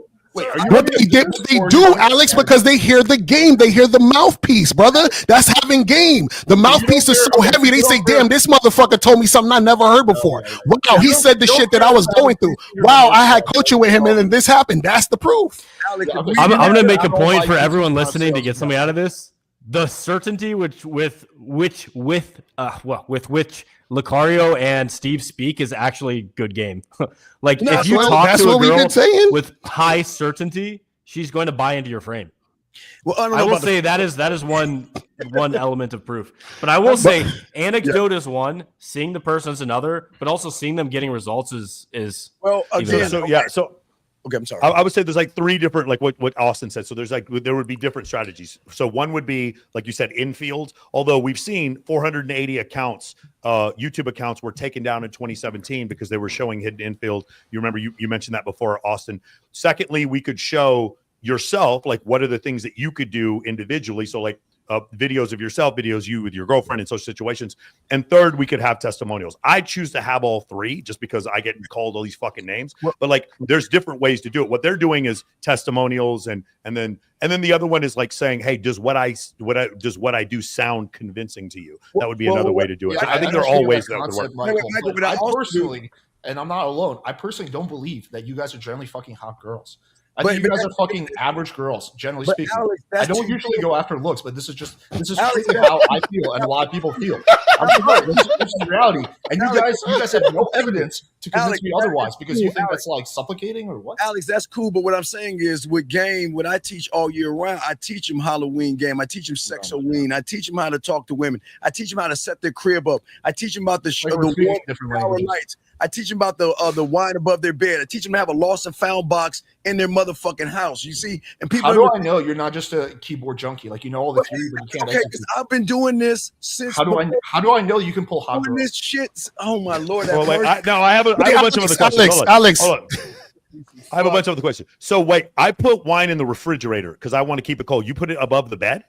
Yes, I want the wine above the bed. I want the wine above the bed. You put it in a refrigerator, like a wine, like a refrigerator thing for the wine? No, not a refrigerator. I want like this. No, not that. No, that'll fall and fucking kill the person. No. I just want the wine above the bed. That's all. I want the wine. I would be afraid. I would be afraid like some girl dropping the wine on her head. That's the only thing I would say. But I see what you're saying. No, but I'm saying I'll go with the lost and found box. I'll use that analogy to show. Well, okay, the lost and found box, is that to show that other girls were there before? Right, because what happens when we all know this. We all know this. Yeah. And this when you have a bitch over your house, what is she gonna do? She's gonna try to leave something behind for the next bitch. Fuck you right. So I have a lost and found box to tell them when that bitch walks in, she's like, what is that? Well, let me tell you what that is. If you leave a bracelet, a trinket, or anything, it's going in that box. And the next bitch that comes over gets to pick one item out the box. Because I'm going to let you know, don't leave any shit at my house. Because if I pick that shit up, it's going in the box. So the next bitch that comes over, they get to be able to. So I'm knocking all the shit off of the herb. Because y'all know how it is. Women do leave things. But dude, I could start a whole Etsy shop with how much girls leave over at my house. That's what I'm saying. So instead, how many women gonna walk in your crib and see a box that says lost and found and go in that bitch and say, I see bras, I see panties, I see trinkets and bracelets. Who the fuck? You want to know what? Fuck around and find out. Leave something in my house. It's like pre-selection. Yeah. I got some reason they're extra large bras, but that doesn't. I don't like big titties, Alex. I'm not a big titty guy. See, I'm a little titty. Well, then we are never. Then Steve, we will never step on each other's dick ever. Then we will never have a problem with Steve. I like the little titties, dog. I like the Christmas. I have the opposite problem. Yeah. I think we're just gonna. Circles. The chat had a question. What percentage of the girls do you guys bang by race? I don't see color because I don't even know. I can't. Afghan women. I fuck Pakistan women. I'm gonna need to see a pie chart. I don't even remember, man. Hey, Steve, they're all black when the lights go out. Exactly. And you can see the back of your head. You pull that shit while you smacking and spreading them ass cheeks. There you go. It doesn't matter. I don't care. Listen, man, I grew up with Marines, dude. I'm fully aware. When the lights go out, we're all black when the lights go out. You been in the military? Yeah. All right, well, thank you for your service. I'm Army too. Yeah. So we thank you for your service. But that's what I'm saying. Yeah.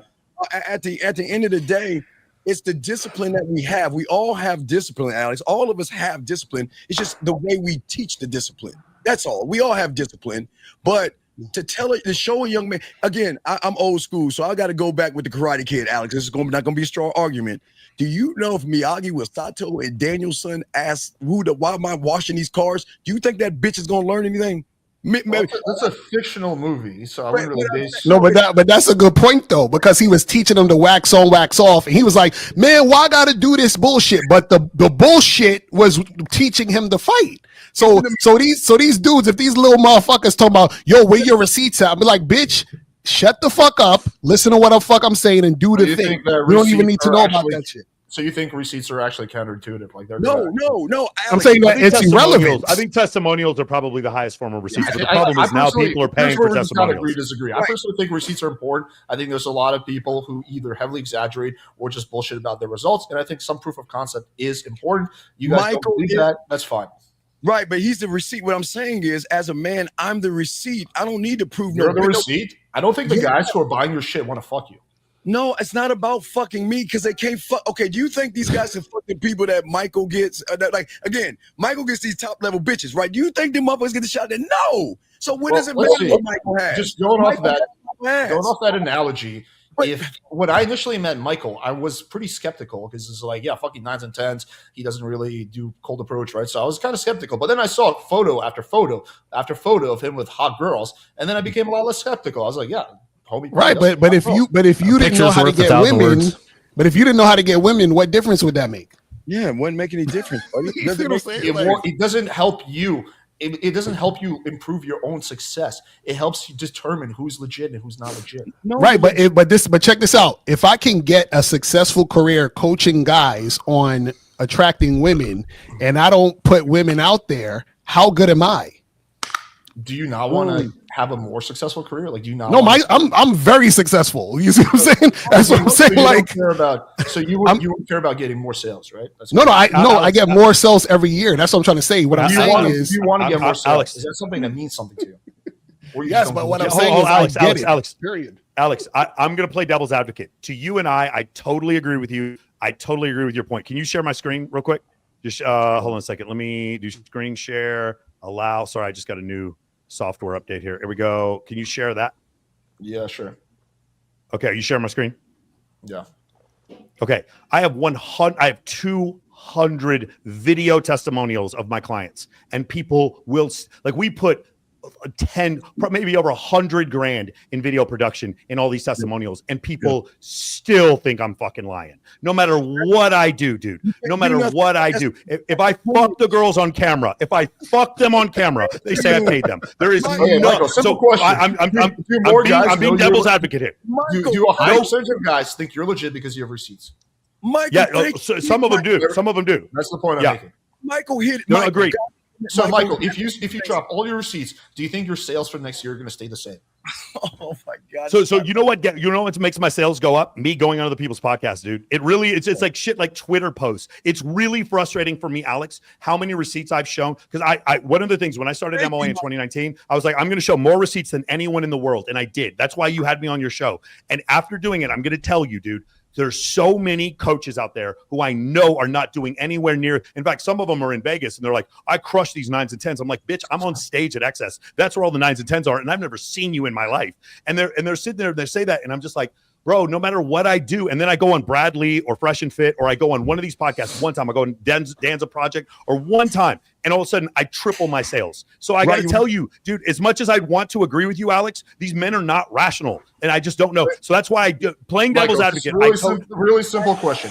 You get rid of all your receipts on your website, completely stop all the receipts on Instagram, on your website. Do you think your sales will stay the same? Will they go up? Will they go down?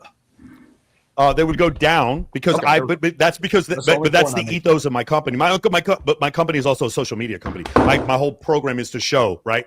And we also don't promise pussy. That's another thing that's in my company, right? We can't because I don't want to. I don't want to be compared. I'm not a pickup artist. Michael, I'm not a pickup artist. Concept. Michael, you just think you're legit. Alex, Michael just said some people do. Michael, you proved a motherfucking point. Michael is the receipt. That's what you were trying to say. When he shows the testimonials, motherfuckers don't believe him. But when he goes on these podcasts, he's the fucking receipt, Alex. Some people believe him, of course. Alex, they've convinced me. I'm getting rid of every testimonial video and every infield I have. I'm just going to spit fire game on YouTube, dude. If you guys don't want to show receipts, source, trust me, because you're happy with how you're doing, that's fine. But I'm just saying that more people will think you're legit if you show receipts. That's why people, and that there's given the fact Alex, because you care. Because you care. Given the fact that there's a lot of frauds in this industry, I think it's good to show that. I don't need to try, bro. You keep saying try and persuade. Alex, I am what I am, baby. Alex, when I go live, you're in a lower paradigm, Alex. You're thinking about doing. Alex, I just am. I'm being. We have really fans, Alex, that call our shows flirt. I am game. Love that shit. And when we talk to them, Austin's finally realizing he's hey, well, I would love to go on one of your live streams, guys. I would love to go on. Dude, it only took 3 hours, but now I see their side. Austin's trolling, but listen, yo, I've been persuaded. I gotta head out, man. But yo, this was dope as shit, man. Alex, I appreciate you having us on. Mike, appreciate you on here, man. Yeah, good talking to you guys. Shout out to Marcus, and who was Lloyd was on here too, right? Shout out to Locario, everybody for sure. Man. Next time when you're in Vegas, please let me know. Yes, sir. Yes, sir. Keep fighting the good fight. Yeah, one other thing. I want to apologize, but I appreciate. Alex, I want to apologize for yelling at Steve earlier. I want to apologize for yelling at Steve. No, you want to know? I love why you doing that because you know what you showed me. You stood on your shit. That's the fuck I'm talking about. You like. You, Steve, mother. I said, yeah. I said, no, I'm dead ass serious. I don't want you to buckle. You shouldn't buckle around, motherfucker. Yeah. But the thing that you understand, he said Locario ran away. That's hilarious. See, I'm running away because you're not cooperating with me. Okay, so I'm about to fuck up out of here now. Austin did the same thing. Y'all stood on your. That's what we call standing on your. Dude, and Marcus ran away. He critiqued you for running away, Locario, but Marcus ran away. That wasn't Marcus that critiqued him. Yeah, Austin and Michael, y'all stood on y'all shit because you know what? You got to test to see how you're wearing thall, man. I got to come out swinging, and y'all know what y'all did. Austin, you stood on your shit. Michael, you stood on your shit, and I can only respect that. If you weren't getting in your feelings, you stood on what you believe in, and that's game. That's respect. Had you be like, no, man, right? To be fair, dude, the view count shot up right after that. Did you see, Alex? Alex, did you see? Michael and Steve are fighting. It tripled. It tripled after that. They were sending it to their friends. Yeah, the funniest comment of the whole time that I saw, it was the one. It was like, I bet Locario cancels his Uber if it doesn't show up in 30 seconds. That was fucking hilarious. No, I'm like that. I ain't gonna lie. I am like that. I ain't got no patience. Done. No patience. Oh yeah, fuck Uber, man. They better be here on time. I don't give a fuck who it is. All right, y'all. Yo, everyone like the video. If you like the video, like the live stream right now. No, and all y'all, like Lloyd, all you men. I gotta say young men because I'm 53, so I'm an old head. But all y'all, there's nothing wrong with y'all. Again, it's just that I have to. My job as a man is that I gotta try to protect these young men from what was happening in the 90s. Again, I saw young men today that are depressed, that fucking want to off themselves because they listen to some people in the seduction community paint your fingernails black, wear a boa, wear goggles, and all that shit, and they follow that, and now they're depressed and they're drinking. And I'm not saying all, but my job is to make sure that I can pass the torch to somebody and let them see that, and I'm not the end all be all. That's what I'm saying. Michael, you got your thing. Austin, you got your thing. Alex, you fucking got your thing too, goddammit. Even if I'm saying a straw, this is a straw right here, Alex, but I'm just saying that y'all have your things. But as men, we should not have to prove ourselves to anybody. If you can't see by the way I talk, the way I move and think, you don't think I have game, then I'm not for you. It's just that simple. Okay. Generally agree with what your last point with the possible. I guess you're entitled to, I guess, be like, I don't like take it or leave it type of thing. Like, I don't give a shit. I don't care. I don't care about convincing people to to buy my shit. I don't care about proving to anyone I'm legit. That's fine. That's your. I don't have to prove I am. I am. That's why I don't have to prove it. If you ever watch you don't do it, but if you ever watch the live show, the things and the depths and the concepts that I teach them, nobody's teaching that shit because I'm teaching it from the street. I'm not teaching it from a book. I'm teaching it from what What's one concept that you teach that no one's teaching? Okay, one of the greatest concepts I teach is right now, a new one I have that I created called a blueprint, and I call the blueprint of action. Okay, I've always teach young men that action is truth. Okay, meaning that when a woman, and I tell guys for 2025, fuck all that how you doing bullshit. Because that's what a lot of you accept. A lot of guys are happy when women text them, say hello, and all this other shit. I'm telling these young men, we've got to force an action. We've got to see if they're interested. Because just because a woman reaches out to you doesn't mean she's actually interested in you. But her action can tell you by telling her to do something. Again, I would tell guys if they're talking to someone. The unique lesson is actions are louder than words, right? Well, actions always, because words are words. Women can say anything they want. Strippers can say anything they want. You don't think other people teach that? Like, you think that's really unique? No. Well, what's unique is that I'm trying to show guys to stop wasting their time. A lot of people waste their time texting and chatting with women over a bunch of bullshit. Why waste your time? Why waste your time? Everyone on this panel agrees with that. Like, this is not a unique thing that only. No, it's not unique. It's only unique. Again, remember, everybody teaches in their own way. I don't listen to y'all to see what I've been doing this before there was YouTube, MySpace, and the internet. I was doing this shit on 56K modem, dog. I was doing this before in the late 80s. So I've been here a long time doing this. It's not just I just popped up somewhere, Alex. I've been doing this a long, long time. Yeah, and it's the same concept. It's the same concept, but it's no knock on Austin up here or Michael right there. You're in, and you're doing what you're doing. And I'm not going to knock your hustle, knock your drive, not what you do. Nor will I say, prove yourself, Michael, by the women, because Michael proved himself already. I don't say prove yourself, Austin, to what you're doing, because Austin proved himself. I'm saying that they proved themselves by standing on what they fucking believe in. That's the proof, not the bitch. They prove that they have conviction. They didn't prove that they get laid by being confident in their beliefs. No, the conviction's in the attitude, though, Alex. That's what I'm saying. The conviction is in the attitude. It's the attitude and the mindset. The game is never about women, Alex. That's what I keep trying on the street. I can only talk about the street. Oh my God, not the street analogy again. Sorry, Alex. That's the only thing I know. You're just talking about approaching girls that you don't know. Alex, we put our bid in. We don't even approach. We put our bid in. Steve, will you be in town? Will you be in Vegas on the 2nd of January? No. Are you coming before that? No, I'm this weekend, but I'll shoot my information to you on the back end and stuff like that. We're gonna do Access Vegas. I'd love to have you on there with the girls in Access Vegas. No, and I appreciate you. And listen, same thing you, Anthony. Alex, I would love to have you also. I don't give a shit. You and Rolo don't like each other. I would love to have you on Access Vegas. Yeah, Rolo and I don't get along because listen. It's because Twitter. I despise a red pill. I despise the red pill and manosphere like a motherfucker because they're doing more harm to young men. I just want young men to love themselves at the core of what I teach since I've been teaching it. Unconditional love. And guess what I feel? Alex, Austin above me, and Michael have unconditional love because they believe in themselves. It's the one thing these young men don't have. And once they start to have that love for themselves, their attitude and their reality is going to change. We've got to get them out of the reality into an unknown reality to start to grow and expand and evolve. They're not going to grow sitting here complaining about a fucking woman. Fuck these bitches. Unless her pussy's like this, she's special. Ain't no bitches out there. Why are you talking about Asian women like that? That is really inappropriate. That is really messed up, bro. That's Michael. Wasn't me, baby girl. Nice to know about not getting out. Wasn't me. That's Michael and shit. You know what I'm saying? Let's see. Awesome. So there's 24 super chats here. I don't know if you're gonna read them or not. Yeah. Nah, fuck it. Okay, yeah. Listen, hold on. Mike, I'm sending it to you on the back end, dog. I'm seeing my information on the back end shit. But yeah. Listen, gentlemen, I'm not saying there's one way to do it. I'm just saying honor and integrity is everything to me as a man. And these guys display honor and integrity. And that's all that matters to me. And how they do what they do is none of my business. If they're making it, they're making it. Just as long as they stand on what they believe in, and they got to be hard on these little motherfuckers and tell them that, look, you got to bust your ass and you got to do work, and you got to do work every day. That's what I demand of myself. I'm sure these men demand that of themselves. And that's what you can respect at the end of the day. And Lloyd. Hey, Lloyd, if Lloyd's listening, I know Lloyd's gone somewhere. Lloyd reminds me of that wrestler on Judgment Day. I forgot that motherfucker.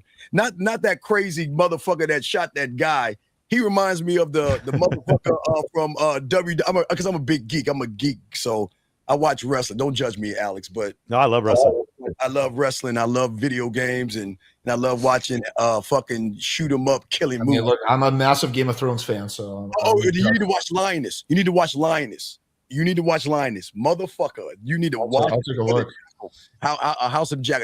I like to teach guys. See, that's game. Showing them man movies like Shogun, showing honor, integrity, and having a standard. So there's always game in everything, and I think that the more I take them away from the women and make them have the value and worth of who they are, because I've always said this, Alex, all of us have come to the Americas either above the boat or below the boat, bottom line, right?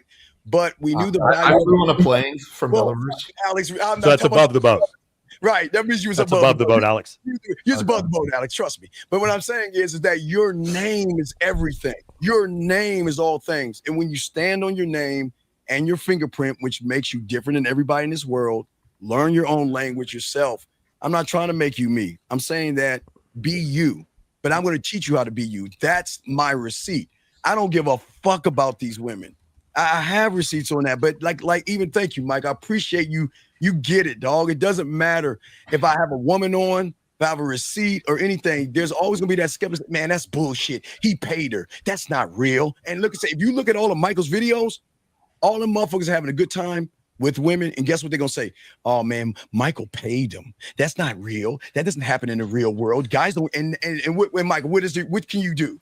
What can you do, Michael? Right, because it's not their reality. Because in their reality, the only way a woman that attractive would ever speak to them is if they paid them. So that means that means I must have had paid them. But of course, I put this up. I'll put this up right now. $100,000 to anyone can find a single girl I have ever paid to come to a single event or take a picture with me or hang out with me in any way whatsoever. $100,000 if you guys can find one girl.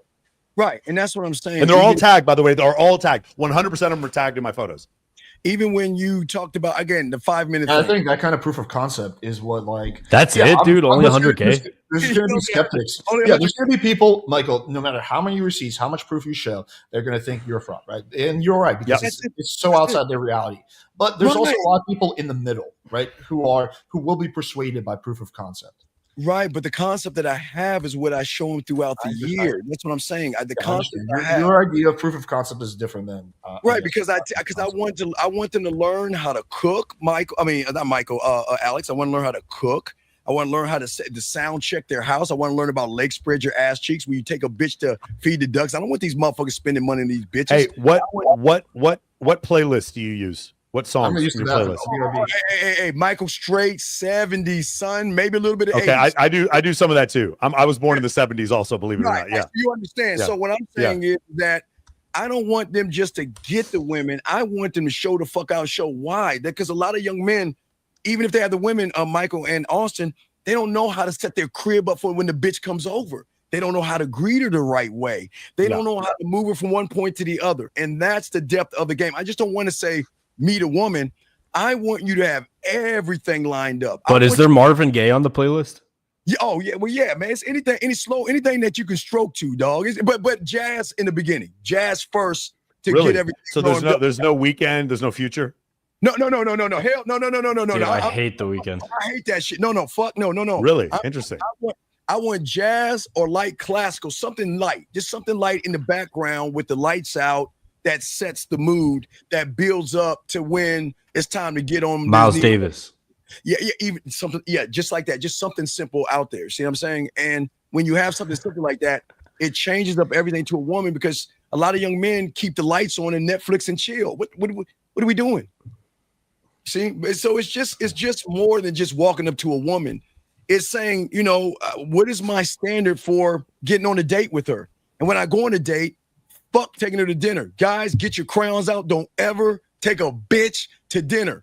You buy a loaf of bread. Well, it's cold now, but everyone would agree to that. I think we can all agree to that. By the way, just a side note to this person, everything so far that you've seen for the last 3 hours has been just a theory discussion. Yeah. I'm just saying that. I'm just saying everybody has their own way of doing what they do. I'm just saying that I want to make sure these young men are just not talking to women. I want them to set their life up completely for themselves and have. I think we would all agree with that. I think that's. I think we all. That's what I'm saying. I think we're all in agreement on that. It's just that a lot of young men only focus on just talking to the woman, but they don't focus on. I think again, everyone would agree with that. No, but that's why we're coaches, because we've done it and we lived it, and that's what separates us. But I don't need to show you a bitch at my house to prove the game that I'm showing you. I'll teach you. You got to get the artwork. You got to learn how to cook. My mentor made me go to home economics. I'm dead at. I know, hey Michael, you might understand me, but they be like, "What the fuck is that?" My mentor made me go to home economics to learn how to cook. Made me write poetry to learn my mouthpiece, to learn how to talk to women. So what I learned was totally different. I had to go a different route, but I'm 70. Bro, you're cooking for these girls, man. You're putting in that effort. You go grocery shopping and shit. And you're making food. Wait, watch this, Alex. No, guess what? The second date, you make the bitch cook for you. That's the second date. And while she's cooking for you, that's when you can make a dessert for her. So you go and make it a date yourself. You go to the dessert is your dick. Yeah, I get it. No, the dessert. No, remember, because I'm the dessert is the one you put on her body, and you use your lips and tongue to eat off her motherfucking ass. You see what I'm saying? Yeah, you create the desserts, brother. But yeah, man, appreciate you coming on. I always appreciate even people have massive disagreements with. I appreciate when people willing to put themselves out there. Alex, we good friends, dog. We might not agree on everything, but that's what people do. You gotta show me the street game, though. I want the street shit. I don't want to do this white guy game that I've been doing. I want to do street game. No, it's not about white game shit. It's not white or black, because there are Japanese motherfuckers that have game, white dudes, Chinese, Italian. Even Michael was telling you there was Italian motherfuckers. Like, game is not a color; it's a mindset. That's all it is. Of loving yourself beyond everything. That's all it is, Alex. We good, dog. We don't have to disagree, but we all have one thing in common. We want to help these young men in our own way. And if you're doing that, I respect that, dog. I mean, I just don't want you guys. Not saying you guys. There are people out there. Y'all know what I mean. There are people out there that lie to these motherfuckers and bitching and complaining and moaning and shit. How is that going to help these young men grow? I agree with you on that. Yeah. So, Austin, however you do it, dog. Do your shit, dog. Hey, do what you do. And Michael, you doing your shit. And Alex, you doing your shit. It's just we're all doing different shit in different neighborhoods, but have the one common goal of teaching these motherfuckers how to appreciate themselves. That's all we doing, man. I want to go to a different neighborhood. I'm tired of like classic Miami shit. Alex. Stop. I want to go to Brooklyn. I want to go to Queens. Come on, Alex. There. Alex, you can go everywhere. Alex, you can go to the moon if you want to, motherfucker. Just knock into a bitch and have her fly down and come to Earth, baby. Come on. Oh, shit. I appreciate the compliment. Yeah, man. You my dog, man. I appreciate Alex. You know I always appreciate you, dog, man. Thank you for coming on. Do you want to tell people where they can find you, by the way? Yeah. Hey, guys, get your crayons out. Go to themanmindset.com. We're always live. We kick live shows out all the time for 4 or 5 hours. We have a thing called game time. We have a woman on, and what we do to you young men is we allow you to talk to the women, and I give you 6 scenarios to see where you're at and where you're going. So we're always trying to pump out information. We're always trying to show you new things, but I do want to say thank you to Michael. I want to say thank you to Austin. I want to say you, Alex, of course, you, and even I didn't want to say that, not Luke. What's his name? Marcus. Marcus. Lloyd. Lloyd, Marcus and Lloyd. You know, we didn't get a chance to talk and everything, and I hope he didn't see me as an asshole because Michael and I were arguing and shit, and Austin and I didn't get along. I get along with everybody, man. I'm cool with people, but as men, Michael, you know, Army, you know what happens when you get out that cattle truck. When you get out that cattle truck, and they don't understand this, they got to test your wear and thaw, and you know what I'm talking about, Michael. So that's what I learned because I'm an Army man. I'm Army vet, so I know what it was like, and that's what I've always learned, that I gotta see what you're worth. And Austin, I did that. Austin, you stood on yours. I appreciate you on that. And Michael, you motherfucker, bitch, what the fuck? Here's my address, motherfucker. I was like, yeah, this motherfucker, yeah. I'm saying, Michael, as I say, Michael, you know I had to test you, baby. Michael, I had to test you. Yeah. And Alex, you know I'm a dick. You know, Alex, but we cool, dog. Alex, you know we cool. But yes, guys. The Man Mindset, guys, we do live shows all the time, hours. We do 4 or 5 hours live, just kicking nothing but game. And we welcome anybody that wants to come in. Michael, Austin, y'all are welcome. Yeah, hey, Alex, you can too with your string ass arguments, motherfucker. You can come in too, goddammit. But we just want to teach guys worth and value. That's all we want to do. But I do appreciate y'all men, man. Yeah, thanks for coming on, buddy. Yes. Okay. And Michael, on the back end, you holler at me if you can afterwards. Let's chop it up for a second, brother. We can. I appreciate you, man. And Austin, thank you very much. And Good Alex, talking to you, man. Yeah, all you guys. And in the chat room, you don't have to agree with me. And you have to agree with Locario. You don't have to agree with Michael. You have to agree with all these guys. Just find someone that can fucking help you. That's all I want to say. Find someone that can fucking help you. For sure. I like how the message has become so wholesome and like positive. Toward the end. I don't have time for these bitches. No, like, I just want everyone to level up. Together we will level up. Unity. Fuck these bitches. Together. That's Unity. Unity. Fuck you. Hey, wait, Michael, these hoes, they for everybody. No, but Michael, accept. They got to have that. If they had it, they special. Yeah, it's like this, they're special. Sideways vagina. That's how I'm gonna make a t-shirt. Sideways vagina. Hey guys, listen, I just showed you guys some testimonials. If you guys want to check them out, go to moamentoring.com/testimonials. We're up to 200 just because our editors run out of time. We're going to try to put 500 video testimonials up there. These are video interviews, and also it shows you like a quick rundown of their social media and some of the events these guys have done and some of the girls they're with. Also, if you guys want, we're going to be Alex, I'm going to start doing a weekly or a monthly free call on YouTube and Twitter Spaces. The next one we're going to do, the first one we're going to do actually is in January. If you guys want to be a part of that, where you can ask me questions, we take a little bit more risk. We do Zoom on YouTube. That's actually really risky because I could lose my YouTube because guys will, I don't know if you've ever done this before, like weirdos will come on your screen. Yeah, trying to do Zoom. Yeah. I do a Zoom call with 99 guys on and I call them up. Instead of doing super chats, you can actually see their face. We're going to start doing those. And if you want to be a part of that, just go to school.com/Men of Action free. If you guys look up Men of Action Forum, you guys can join us there. And we're going to start doing those once a month. I'm trying to convince my team to let me do it twice a month. They don't want me to do a bunch of free shit. Yeah. Oh, yeah. You're the boss. Doesn't matter. Fuck them. Yeah. You're the boss, man. You do what the fuck you want. Yeah. Okay. I want to deliver like a 10-15 minute thing about, I'm just going to rehash everything in the debate, just myself. I don't know if you guys want to stay on for that. Go ahead. I'll hear what you guys say. I could do it at the end if you guys don't even want to stay on for it. Hey, dog, sure, you got it, dog. It's are we talking about like a 10-15 minutes or like a few minutes? Like 10 minutes. 10 minutes. Shit. I kind of want to stay on because I'm worried if I go off I end the stream, then all the people on my end are going to miss it. So I guess I okay. have no choice but to stay on. Okay. Well, yeah. So I like to go deep into this stuff. So I'm going to first talk about what I agree with him on. This strategy, I don't know about yours is kind of different than his, but strong, direct, open, looking for instant compliance, or you leave to find that a woman who basically gets on your program, aka just like falls into your compliance.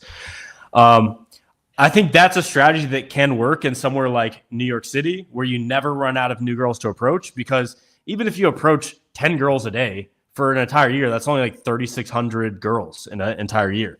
So It's like that strategy can work in a big city. I think smaller cities and towns, you'll run into an issue with this where the reputation factors can come in to hurt you. Also, there is questionableness with which type of women are responding to this. And also, depending on the type of guy that you are and your default first impression that you make on the girl, it's going to indicate a lot of how she responds. So anyway, the other thing I agree with is compliance testing. Like it's insanely important to test for compliance. Most guys give away their power immediately in the beginning of the interaction. They don't test for compliance. In fact, it's the other way. They're trying to chase the girl and do anything they can to persuade her. So I think, yes, you should definitely test for compliance, but I disagree with it being so intense on the beginning because of maybe the type of girls that I'm going for. I like attractive women who are extremely intelligent, who have, like Marcus said, lots of other guys pursuing them, who have options. And to get that type of women, I have to, put up like a good presentation of who I am. And then, so I think like this is like, if you have only girls that comply to you in the extreme beginning of the interaction, that is a curated list of girls that are very, very vetted for you, maybe because of your look. But I also think that having a little bit of resistance from the girl is actually a good thing, especially in a relationship, because it creates a protective moat. Because if a girl instantly becomes super attracted and super falls into some guy's frame, has no standards for the things she vets guys for before falling into that frame, then that means that she could easily do that with another man. So by her vetting the guys that she's talking to, even if I come up very confident, I'm, in the zone, I'm, the most attractive I could be in that time, I'm showered, whatever. If I forget my train of thought of this, but you should test for compliance. That's something that I agree with. The next thing is I love their ability to talk forever, hold attention while they're talking, and speak with absolute unflinching certainty.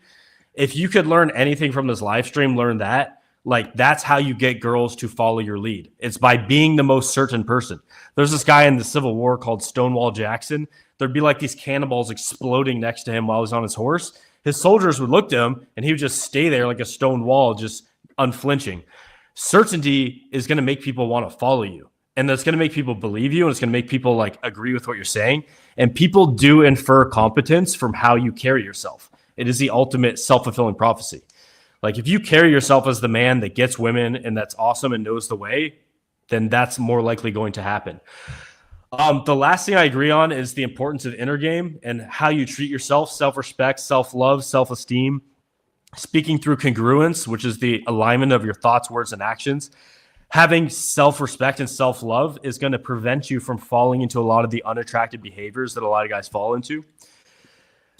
What I disagree with them on is the reluctance to show infield. I think that there are levels to evidence, and I think you can demonstrate things through showing video evidence really well, and you can see the exact patterns that are going on with a woman as opposed to just talking about it, which I can try to like rehash something that I've done with a girl, but I'm not going to be able to show you contextually in the moment the same way I would if I was with a girl. And if your method's super, super effective, you can easily document that. You don't need to create anything. It's just documenting, which, a lot of people have done. The next thing is I don't see how women react to me as a split of yes or no. I see it as a gradient from fuck yes, I need to fuck you right now and you need to come on my face, all the way to get the fuck out of my face, I hate you. So, and typically where girls are going to fall, if you open properly as a, everyone looks at me like, I don't know what you guys think my attractiveness is. You can put it in the chat if you care. But I'm like average to above average physical attractiveness. And I usually, with good game, I can get girls responding well to every open. So 99% of girls respond well. Doesn't mean they're like enthusiastic, but most of them are like, oh, hey, cool. Yeah. Haha. That's interesting. Yeah.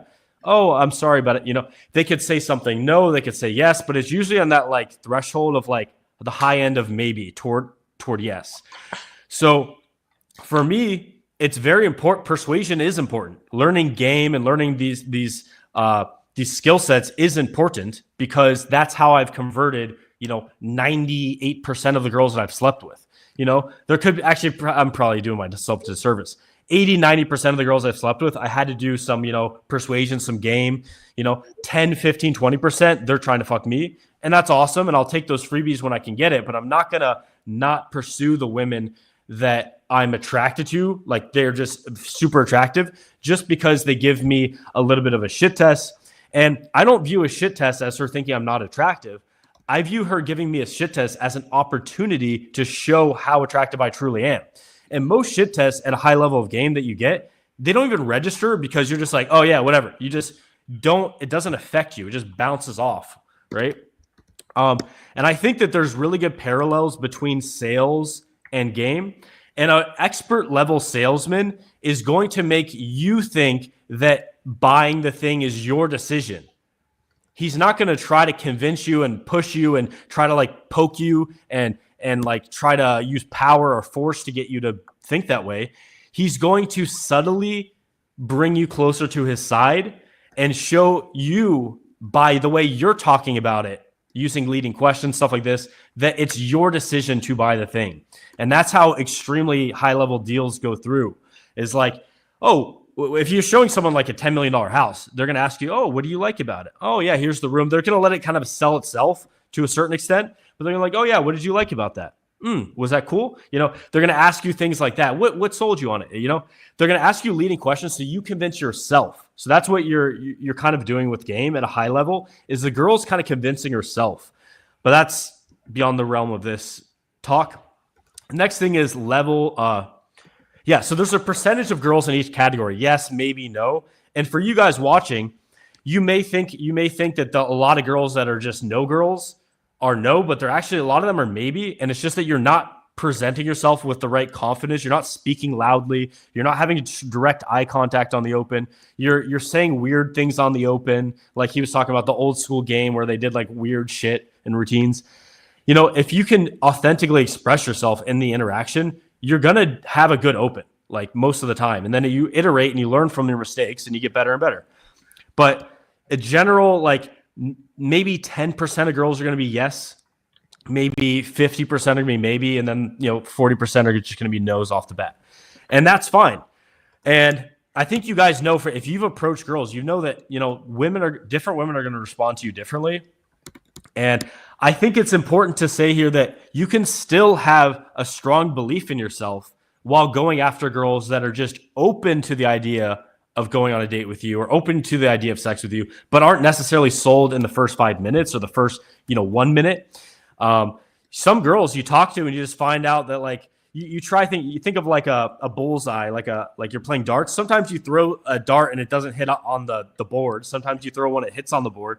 And sometimes you get a topic, a conversation, you explore something with her, and then it just ignites this thing where you're like, oh my God, we have this in common, or we have this dynamic, like she's into this. And it just kind of like ignites this thing that otherwise wouldn't have been. And you can't find that point if you leave prematurely, which I like to call premature ejaculation. You're leaving too soon. But that strategy takes a little bit more skill and not even that much persistence and some strategy, to think about it. But it works. And it can help you get girls that aren't initially sold on you. And for me, in my experience, that's been the vast majority of girls that I've gotten that are extremely attractive. I had to do majority of the talking. I had to lead it forward. I had to, deal with some shit tests, and that's okay. And yeah. And then I do believe that attraction building is real. I know Steve probably believes this, but Locario is a denier. He like literally denied the position that attraction can be built or nurtured over time, which contradicts, like my personal experience. It contradicts like just game theory in general, and it contradicts evolutionary psychology. So there's this concept in evolutionary psychology, as Michael sits down, it's adaptive problems, right? You can't deny the fact that in all these cultures around the world, the same adaptive problems, women have 6 adaptive problems that they subconsciously seek in their partners to solve. And one of them is good genes. One of them is, I can actually pull it up here. So yeah, selecting a mate who's willing to invest, able to invest, selecting a mate who's able to physically protect her. So that's like, just having some decent muscle tone, athletic ability, bravery. Selecting a mate who will show good parenting skills, that shows emotional stability, kindness, positive interactions with other people, children, animals. It's selecting a mate who's compatible, so having similar values, similar ages, similar personalities. Even I've noticed like your love language. Like if a girl's really into physical touch and I'm into physical touch, then it typically works better. And when there's less friction in the relationship is less likely to fall apart. So that's why selecting a mate who's compatible is important. And the last one, selecting a mate who's healthy, which goes into, lower BMI, complementary immune system, testosterone, masculinity, a lot of these other things. So there's a lot of different things that women select for, and these qualities take time to demonstrate, right? So it's a matter of you're seeing qualities in her to see if she's a good prospect, and she's seeing qualities about you if you're a good prospect. So it's being done on both sides. And let me see the last thing I have. Sometimes, obviously toward the end, we got very like, we're just chilling, hanging with the boys. So it was like the consciousness level raised. But sometimes it comes into this dynamic where it's like, it's either you're losing or she's losing, where I think it can both be a win-win. I don't think about it in that way. And I think that you attract people at the level of consciousness that you behave at, that you exhibit. So, for example, for me, I like to attract girls who are into like environmental causes, who like really good food, high-end restaurants, Michelin-star restaurants, who are really intelligent and they have an interest in different ideas, and they can debate those with me or explore those with me. That's the type of like women that I attract, because that's the kind of energy that I put out. And I'm also attracting women who are just having fun and goofing around. Like people could say, Austin, you're silly, you're low value for goofing around all the time and having so much fun. It's like, I like having a lot of fun. And the women that I like involve into my life are fucking little goofballs too. And we just fucking crack jokes all the time and laugh. So I'm attracting the women with the consciousness and that level that I'm at. And you can dip down to lower and higher depending on your energy levels and et cetera. But I'm typically attracting girls that are higher consciousness, because that's what I want in my life and that's who I am. And you attract ultimately not what you want, you attract who you are. And the other thing is the numbers game. This got brought up on a previous one too, is that that women are a random numbers game where you go out and it's like you play the lottery, and then 10% are just going to react super, super highly. And then those are the ones you pick. But the thing is that neglects the entire area of skill. So while there is an element of numbers, every single repetition I do, every single approach that I do, every single interaction or relationship I have, I'm learning something from it to become a better man. And right? I mean, maybe for you guys listening, you're like, Austin, he's a little bitch. He doesn't sound super dominant, whatever. Okay, but I am trying to become the best version of myself, and I'm taking steps to get there. So every interaction I have, every relationship I have, I'm looking at a way to improve my skill set so that I can become better. And the same analogy that was used last time was like the basketball analogy. If you're taking shots, a certain percentage of them are going to go in. But if you improve your form every single shot, if you improve your mindset every single shot, if you improve the certainty, if you improve your ability to relax under pressure when you're out of it, when your heart's beating so fast, if you become better at the skill of game, understanding how game works, understanding how your brain works, like you're going to become better and better and better. So that's why game is not a numbers game entirely. It's also a skill game. And that's pretty much my argument, is that, most girls that you're going to meet are going to be in that maybe category. Maybe if you're super, super good looking, you have a huge amount of girls that are in the yes category. I don't really have that. Like I said, maybe 1 to 10% of girls are in that category for me. So I'm going to use game, persuasion, and the things that I've internalized over learning this to get the girls that I love and that I want into my life. And if that makes me look low value or low status for having to persuade girls, that's my reality. That's my reality.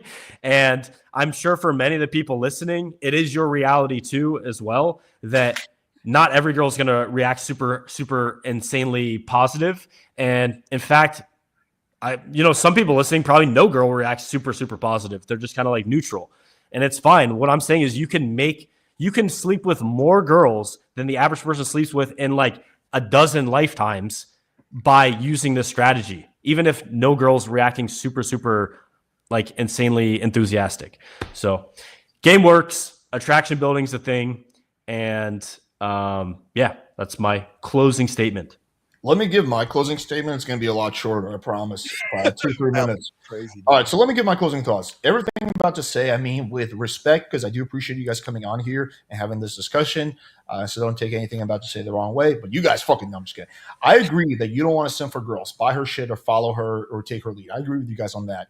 And I think you're entitled to run game the way you want to. But at the same time, you need to be honest with yourself and most importantly, with the audience about what you're doing and its effectiveness and how it's going to play out. There's a happy middle ground between not chasing a girl and not bailing within the first 30 seconds where you don't get 100% compliance. There's a really good middle ground there that I think is the optimal path to follow. In addition, a lot of what you said is very similar to what feminists say. Just be yourself. Looks are very subjective, so it's okay to be fat, right? Like these are a lot of like just be yourself is almost a meme at this point. You want to become the best version of yourself. Minimize the negatives and maximize the positives. If you're very shy or socially awkward and that's who you really are, you don't want to keep being that person the rest of your life, right? You need to become less socially awkward and less shy if you want to have at least some level of social success. It's just like you can I think the quote is insanity is doing the same thing over and over again expecting different results. The biggest thing that I found absurd is the idea that looks are entirely or almost entirely subjective. Looks on average are pretty objective. If we take a really hot girl, some will think she's an 8, some will think she's a 10, but almost no one will think that she's a 2. And if you prefer fat girls or whatever, I'm not saying you do, but I'm just saying like analogy, if you prefer fat girls, that's fine, but you shouldn't delude yourself into thinking that she has the same sexual value as a slim girl with big tits. It's just not true. This is a feminist argument that, weight is just a choice, there's different kinds of sexy, like looks are all subjective anyway. I think the average guy in the game is under no obligation to provide receipts. But if you're a coach, given that most people in this industry are frauds, which I think we all agree on, you should provide, I feel like, some proof of concept. And I'll just say it like it is. If you don't provide receipts, a lot of people will think you have something to hide, whether that's the quality of the girls you're sleeping with or just the fact that you're getting the results that you say. That's just, I think, how a lot of people will operate. Again, like if you don't want to provide receipts because you just don't feel any need to because you're very content with how everything is, I think that's fine. But I just think that it's perfectly reasonable. And I think for people to expect receipts, especially because most people are frauds. That's all I have to say. And my computer's about to die. All right. Do we have anything really else? Because my computer's going to die in a second. No. All right, cool. All right, guys. Thanks for coming on. Appreciate you. Thank you. Once again, Dean, appreciate you. Appreciate you, man. Thank you, brother. You're welcome anytime. Oh, no doubt. Mike, holla at me. All right, guys. Holla at me. All right. Okay, cool. Hold on. I'm talking to you going guys. to text you right now. All right, gentlemen. Take care. All right, take care, man.